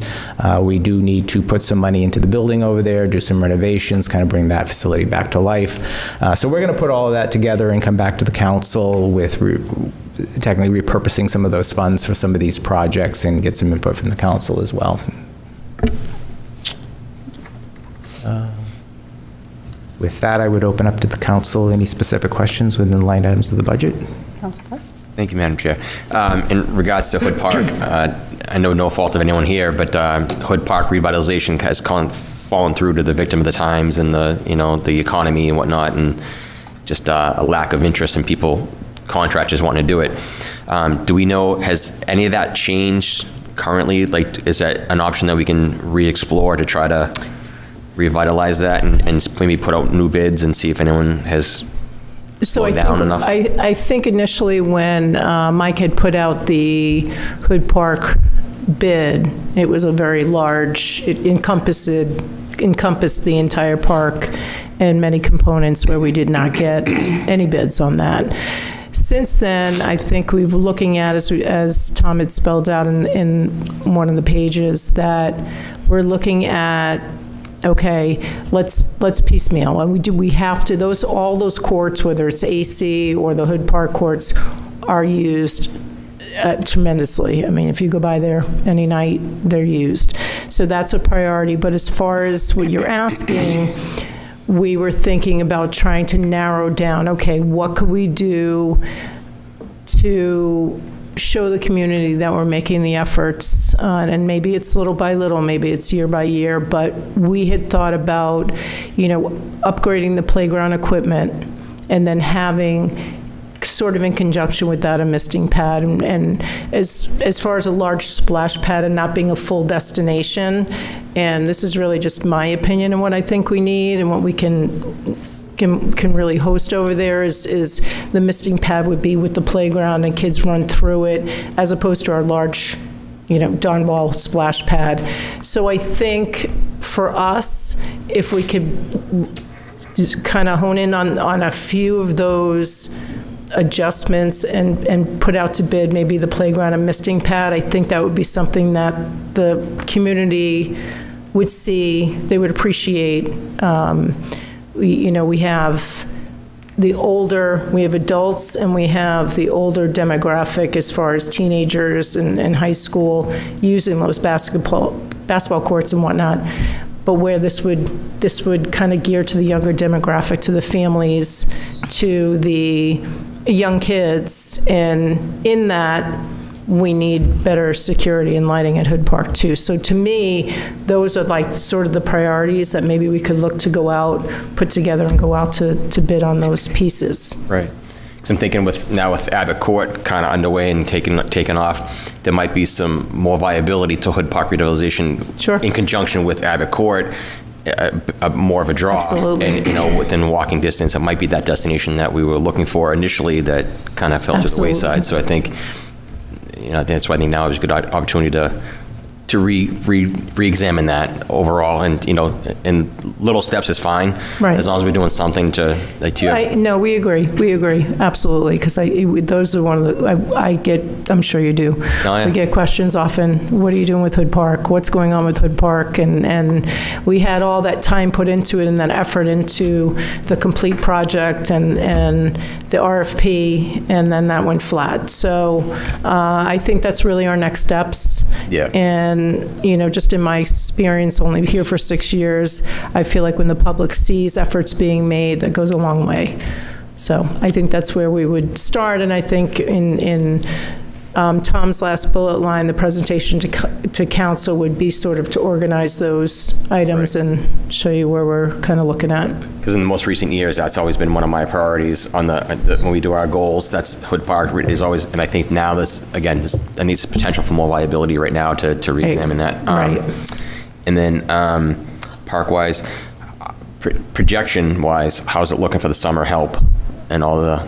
Oh, we're looking great. We're very, very blessed that we have returning, what I call veterans. They could be 17 years old. We start hiring at 14. So on the recreation side, I mean, we blow away numbers for lifeguards. I mean, we have a really good incentive program, which I definitely think helps to retain our lifeguards. We, just like anything else across the board years ago, we changed our hourly rates to be competitive. I think that's made a big difference, but we are, you know, aside from maybe some reliable supervisors up at Donball Park, I mean, we're good with staff. Still looking for some park seasonal crew. They need to be 18 plus, but I still think we're gonna be in a good position for the summer, for sure. Great, thank you. Yeah. Councilor Chase? I'm going to move on to the ball fields. Okay. I had seen some plans for improvements at Vets Field. What's happening with that? Is that moving forward, or? So are you, improvements, are you referring to the parking lot? The parking lot, they were going to change the configuration of the field to add some parking and make it a better field. Correct. Because the outfield was so big that they were going to shrink it up to make it a more viable field and add some parking to it. So the parking portion is still, we have not moved forward on that part of the project. The field itself is a youth-only field. I'm going to say maybe 2-3 years ago, we had, actually before I started, there was a men's league out there. We've really sort of want to deter any adults from using that field because of the residents that are very close by or behind the outfield. So we did make changes to that Vets Field years ago, made it smaller. It's specifically for youth softball. And we have new batting cages that were put in. We're looking right now, we should be putting in electrical to the scoreboard for the softball side. We redid both Vets and O'Hara. We have all new LED lighting, which should be cutting a lot of costs on our electricity bills.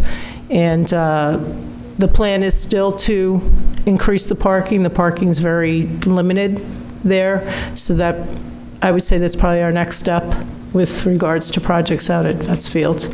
Okay, and the other two, kind of my pet projects, being a Little League veteran, is now that the SAU is moving up into the former Derry Village School, is there any plans to coordinate, trying to make Smith and Baztec a little more, because they're kind of the redheaded stepchildren ball fields, make them a little more appealing and accessible than what they are now?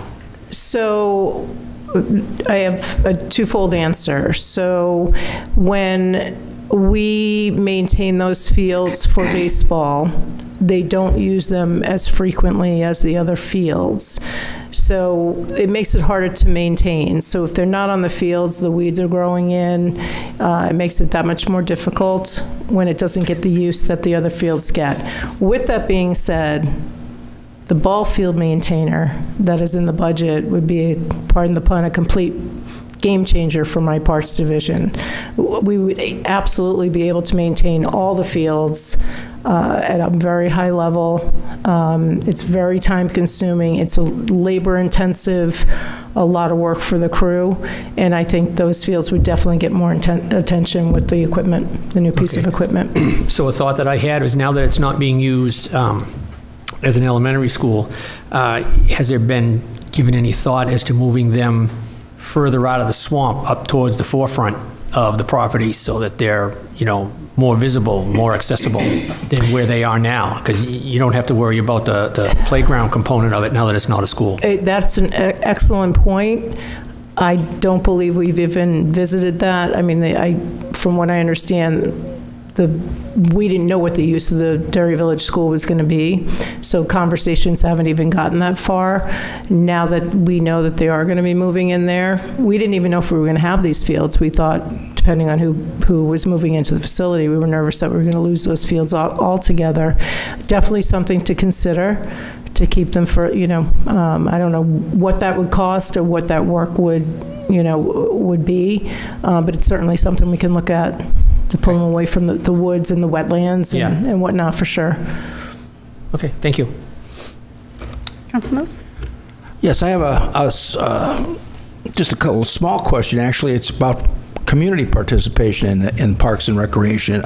Do we still have the program as far as cul-de-sacs and little pocket parks that are all over the town? Do we have the program that homeowners can call up and ask for bark mulch in the spring, and they will maintain that cul-de-sac, and they used to give them a sign saying this property being maintained by such and such family? Do we still have that program? So to my knowledge, since I've been here for 6 years, I'm not even aware of that program. So Wow. I guess my answer is no. So my 30-year-old sign and my cul-de-sac is not going to get replaced. So they're actually, so Clint, that's why I'm just looking over my shoulder here, he does get calls from time to time of homeowners or groups, and particularly in cul-de-sacs, that want to do some improvements. Right. Those can be fine and great, and it's as long as they're continually maintained. But obviously that's where we store snow, that's where the drainage goes, so it's something that we have to look at individually to see what they want to do and how we want to support it. I'll invite you down to the Bonnie Lane cul-de-sac that I've maintained for 37 years now, and I have an original old cement bench that Don Ball dropped off at my house because he'd never had a question like that. He said, seriously, I'll come down and look at it.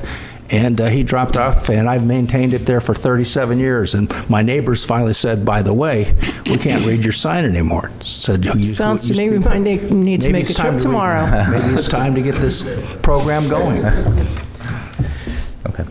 There used to be one at Ed Garon's house in that cul-de-sac there. Ed and Blanche Garon maintained there. So maybe it's something we could start up again to beautify Derry. Thank you. This is for the town administrator. On the initial recreation bond, I know it came with the structured timeline. So you said, I think Tom said there's $1 million roughly in there. How does that look right now? So at the top of the slide, there's just a little bit over $1 million. It's $986,000 plus $100,000 of interest. One piece we would have to examine on the net that's available to us, because anytime that this is such an old or bond that we have, you have potential for arbitrage penalties if you don't spend it within a certain amount of time. So I'd look to Mark when we get back around to talking about what we can afford. But again, the arbitrage penalty probably is, $50,000, $75,000, if it even, still exists at that level. But bottom line, for purposes of what you were bringing up, pursuant to our procedures here, we should do a repurposing hearing and have you take a formal vote on the specific items that would be included within the repurposed bond proceeds, and that would give them direction to move forward with the bidding and whatnot of the specific projects that you've endorsed. Okay. Yeah, because I'm pretty confident that the timeline is gone by the wayside. Yeah, the initial plan, anyways. Right, okay, yep. Councilor Healy, do you have anything? I don't have anything. I did just do a Google image of the cul-de-sac on Bonnie Lane. It looks pretty nice with the bench and everything. No questions. See no further questions, Hold on Madam. one second I'm before you sorry, do that. Madam I Chair just have has a quick question on that number. On the PowerPoint, I think it said $1,173,072, and our book says $1,172,039. So minimal 39. amount, but is the 39 the accurate 39 one? is the amount Okay. you want to go with, yep. Okay, now you can go for it. Well, thank you for correcting that number for me, Madam Chair. I move the figure $1,173,039 for the Parks Department Activity Center. I'll second that. All right, on the motion, Counselor Mills? Yes. Counselor Webb? Yes. Counselor Chase? Yes. Counselor Foot? Yes. Counselor Healy? Yes. And chair votes yes, motion passes 6-0. Thank you so much for your time this evening. Thank you.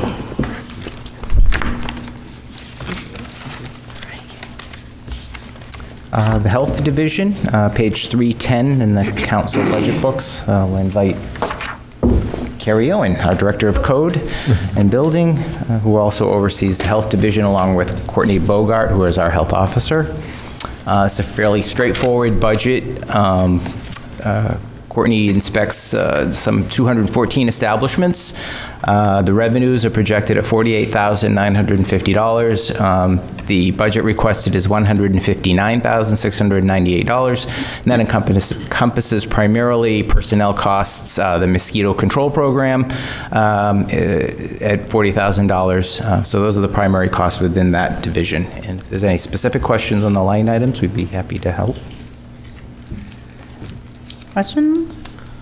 I have one. We do now have a full-time food inspector then for the health department, for all the restaurants? The health officer, Courtney Bogart, is our full-time. Okay, thank you. Now, is that to dairy standards, is it to New Hampshire state standards? Yes. Yeah, okay. So it's in accordance with the town's health code. Yes. Yes. Thank you. Counselor Healy, do you have any questions? No questions. Okay. See no questions, Madam Chair, I'd like to move the figure $159,698 for the Health Department Activity Center. I'll second that. Okay, on the motion, Counselor Mills? Yes. Counselor Webb? Yes. Counselor Chase? Yes. Counselor Foot? Yes. Counselor Healy? Yes. And chair votes yes, motion passes 6-0. Thank you. I will just note, I'm glad that we have a full-time, Yes, as am I, for sure. big upgrade. Moving on to the wastewater division budget, that's page 346 in the council budget books. I'm going to invite our Deputy Director, Mark LaRue, who has direct supervision over the water and wastewater divisions. Good evening.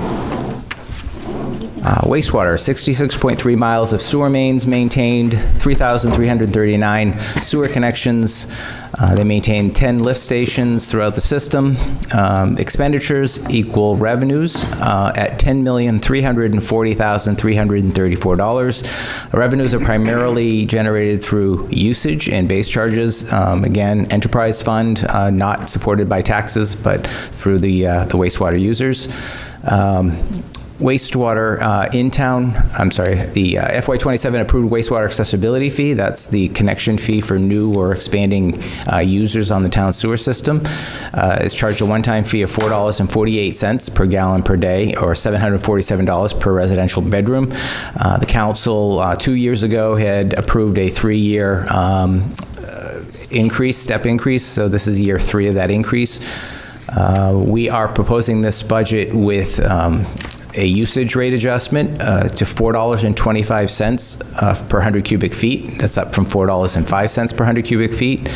And adjusted out-of-town wastewater, Londonderry customers would be paying a rate of $4.89. That's up from $4.65 per 100 cubic feet. The base charges would be $50 per quarter. That's up from current $47 per quarter. And we are proposing the out-of-town Londonderry users a base charge of $57 compared to their current rate of $54. The wastewater capital, the budget includes the Route 28 Rhines Hill Sewer. It's just over $6.1 million. The engineering of that project is in the fiscal year 26 budget. We just finished a qualifications-based selection process for an engineer to move forward with that design. That project will be funded through a combination of sources. We had a couple of years ago now, secured a congressionally directed spending EPA grant. It was for 80% of the project. 80% was a fixed number. Some 3 years ago, those costs have since escalated. But that's $2,724,000 will be coming from that grant. Another $306,000 will be coming from the Economic Development Trust. That's an account that was set up by the town council. That is funded through the wheeling charges from the Southern New Hampshire Regional Water Project. Every year that funds are transferred from those wheeling charges into this fund for one of the designated purposes for which it was established is for the Rhines Hill Sewer Project. And the balance of that would be through a state revolving loan or a bond in the amount of 3.15. Those are all reflecting the construction costs. We have in this budget a $1.4 million upgrade to the wastewater effluent force main. It's about 1,500 feet of main. It's a project we had actually included in the budget a couple of years ago. Cost escalations and just the complexity of the project resulted in it being way over budget. So we are back this year to secure the additional funding to move that project forward. That is funded through a combination of capital reserve and fund balance of $750,000, with $650,000 coming from the ratepayers. We are moving forward with the wastewater treatment plant improvements, pre-engineering. That's the upgrade to the wastewater treatment plant. We had sort of been deferring that project until we secured our EPA discharge permit, which we did get over the last couple of months. It goes into effect actually this month. Fortunately, there are no significant changes, no treatment requirements, so we're ready to move forward with the final design of the upgrades to that facility. So we are in pre-engineering right now. We did secure a $100,000 loan with principal forgiveness from the state to advance that part of the project. Quick look at the rates as adjusted. Again, the FY26 rates of $47 and $54 base charges going up to $50 and $57 respectively for our in-town and out-of-town customers. And the rates, $4.05 and $4.65 up to $4.25 and $4.89, again, respectively for our in-town and out-of-town customers. The actual impacts on a quarterly bill for the average single-family users, $6.80. That's $2.29 a month impact as a result of that requested adjustment. Just looking at where Derry would land in comparison, we look at our rates every year and where we are respective of our peer communities. With the increase as proposed, the average sewer bill would be about $524. As you can see, that's favorable. It's about 24% less than the average of those peer communities of $692. So Derry's in the top four, or I should say the bottom four, as far as having the least expensive sewer rates. So with that, again, we will be having a more detailed conversation and public hearing at the council's May 5th meeting to go more in depth on the rates. But they are embedded in this particular budget. With that, we'll open up to any questions the council may have on specific line items. Not qualified to answer a question on wastewater. Thank you. Yeah, Councilor. Thank you, Madam Chair.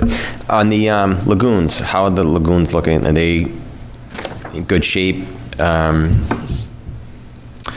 So over the last couple of years, we've done some assessments. We are being told that the liners, which again, there are 3 ponds out there. We had replaced one of the liners in the ponds some several years ago. That has already begun to deteriorate. That so is a high-density polyethylene HDPE liner compared to a Hypalon liner, which are in the other 2. But the other 2 are also at their useful life. it's sort of a process. In order to replace the liner, you have to remove the air system. In order to remove the air system, you have to remove the sludge. In order to do all of that, you have to take the lagoon offline and put the other lagoon online, so it's sort of a domino effect. But we have time. We figure this is going to be a multi-year process. So we haven't had any issues with the other two liners yet, so we're being proactive. So I guess I'm getting, so is that something that would be under the capital improvement, or is there grants for that? Something that, does that fall under any kind of grant at all, or is that just going to be on us to put in the capital improvement? So we'll continue to look at funding sources. The congressionally directed spending seems to have been resurrected recently, so that is one option. State grants with principal forgiveness, 20 to 30% reimbursement from the state seems to be the going rate right now. So as far as I know, those are the two potential sources of offsetting revenues for those projects. So operationally, we're not anticipating any kind of problems currently with the way things are right now. Our flows are less than half of the treatment capacity right now, so we're in good shape. We're not actually worried about the treatment capacity or the treatment quality right now. So we're in good shape there. Thank you. Yep. Counselor Haley, do you have anything? Nothing. Madam Chair, I'd like to move the figure $10,340,334 for the wastewater activity center. All right. Motion and a second on the motion. Counselor Mills? Yes. Counselor Webb? Yes. Counselor Chase? Yes. Counselor Foot? Yes. Counselor Healy? Yes. And I vote yes as well. Motion passes 6-0. Last but not least, water. Moving on to the Water Division, page 372 in the council book. 4,520 service connections within our water system. We have 90 miles of main. We've had some pretty significant expansion in the last few years. That's up from 72 miles back in 2017. We have 3 community water systems, 6 booster pump stations, 700 municipal fire hydrants throughout the system. That's also part of the expansion. We're up from 614 hydrants back in 2014. So the system is growing. Our expenses equal revenues at $4,391,599. Similarly, with water, we are looking at adjusting the rates with the in-town rate at $3.88 per 100 cubic feet, up from $3.47, with the out-of-town Londonderry user rate at $4.45, up from $3.99. Base charge also at $36, up from $34 for the in-town users, and $41 up from $39 for our out-of-town users. Revenues include $398,356 in hydrant rental charges. That's a fee that we, the water department, bills the town of Derry as well as the town of Londonderry for municipal fire protection. That remains unchanged over the last couple of years. It also includes $271,000 in revenues and gross revenues from the Southern Hampshire Regional Water Sales, and that's based on a current flow of about 557,000 gallons a day. Their current capacity is 1 million. What we're seeing them do is pull closer to the 1 million gallons a day in the summer months when they need it, and then drop to their minimum usage in the winter months.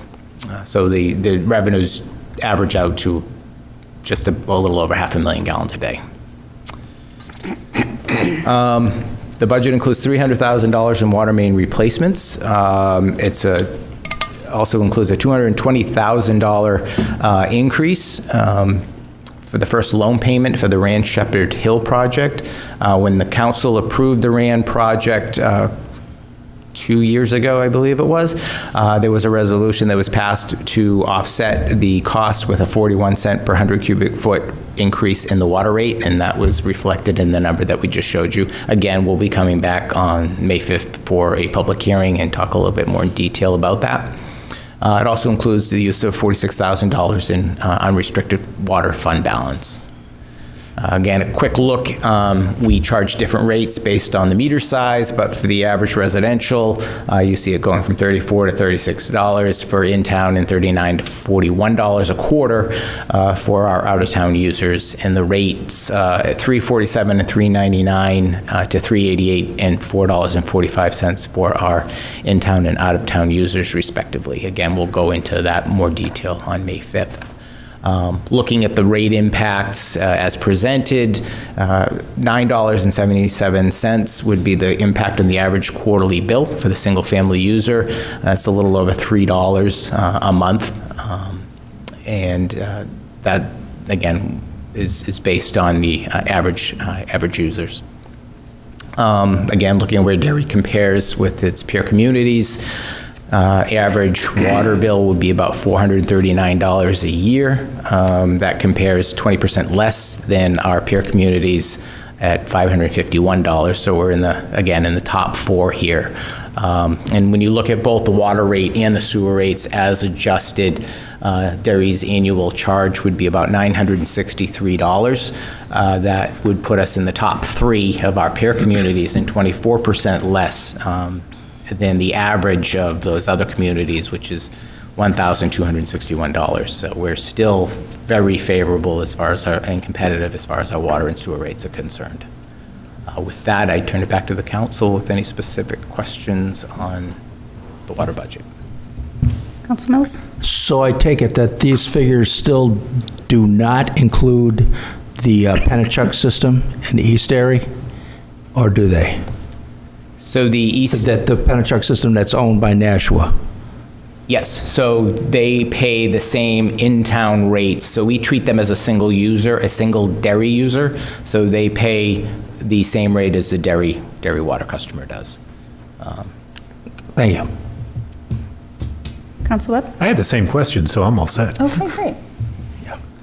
Well, then I'll have a follow-up question. Is there, because this was years ago that Nashua bought this, and back then there was an opportunity for Derry to purchase that system from them in the future. I take it we've never really considered it as of no benefit to the town of Derry? So in order to make that happen, we would have to pay the PUC's market rate, and the Public Utilities Commission sets an assessment of the value. So in order for us to pay for that system, as well as recover the operation and maintenance costs, it would actually cost more money to the users of that development. One of the things that Pennachuck actually went through, they went through a big rate change. So they used to have, well, they still have Pennachuck East Utility and Pennachuck Waterworks, and their Pennachuck East utility rates were significantly higher than Pennachuck Waterworks. So they sort of equalized those rates. That actually resulted in a cost savings for the town for the hydrant rental charges that they were charging us. So right now, I think they're paying competitive rates. Still, Derry's are favorable, but if we were to add on the cost of purchasing that system, it would put those rates much higher than they currently are. Thank you. Councilor Healy, do you have anything? No questions. Me either. See no further questions. Madam Chair, I move the figure $4,391,599 for the Water Activity Center. I'll second that. Okay, on the motion, Councilor Mills? Yes. Councilor Webb? Yes. Councilor Chase? Yes. Councilor Foot? Yes. Councilor Healy? Yes. And chair votes yes. Motion passes 6-0. Thank you. We did it. Council. Appreciate it. Thank We you. aren't done. We forgot one. We forgot to move on page 17, the emergency management. We just need to vote that bottom line. I skipped it. I was thinking it was encompassed in the fire. I didn't know. Would you like to make that motion, Councilor Mills? I'm getting to it. Page what? 17. 30 pages into my book. I'm on page 5. Yeah. Yep. I'll give you a hint. It's 48,300. Yep. That's That's what I said. I move the figure $48,300 for emergency management. I'll second that. All right. On the motion, Counselor Mills. Yes. Counselor Webb. Yes. Counselor Chase. Yes. Counselor Foot. Yes. Counselor Healy. Yes. And chair votes yes. Motion passes 6-0. Thank you, everybody. We did it. We're halfway there. So we will meet again on April 16th at 6 p.m. to do the executive and finance operations. Yes? I just have one comment. I want to follow up to that comment that I made on the emergency alert system for building inspectors. And the more I thought about that, I think it's probably something that important to consider, maybe even as part of this budget, as they're out in the field, they're by themselves. To be blunt, some of them are women, and they're at higher risk. And I think there has been a history of assaults in other communities with inspectors. So I think it would be a prudent idea to figure out some way we could protect them, at least with an emergency alert system, or if there's better ideas out there, be welcome to those as well. That'll be something that I'll touch base with Carrie and Tom and see what some of those options would be and report back to the council. Thank you. Is it time for my favorite motion? I believe it is. I move to adjourn. All right. No, we're not all here. On the motion, Counselor Mills. Yes. Counselor Webb. Yes. Counselor Chase. Yes. Counselor Foot. Yes. Counselor Healy. Yes. And chair votes yes. We are adjourned. Have a good evening, everyone.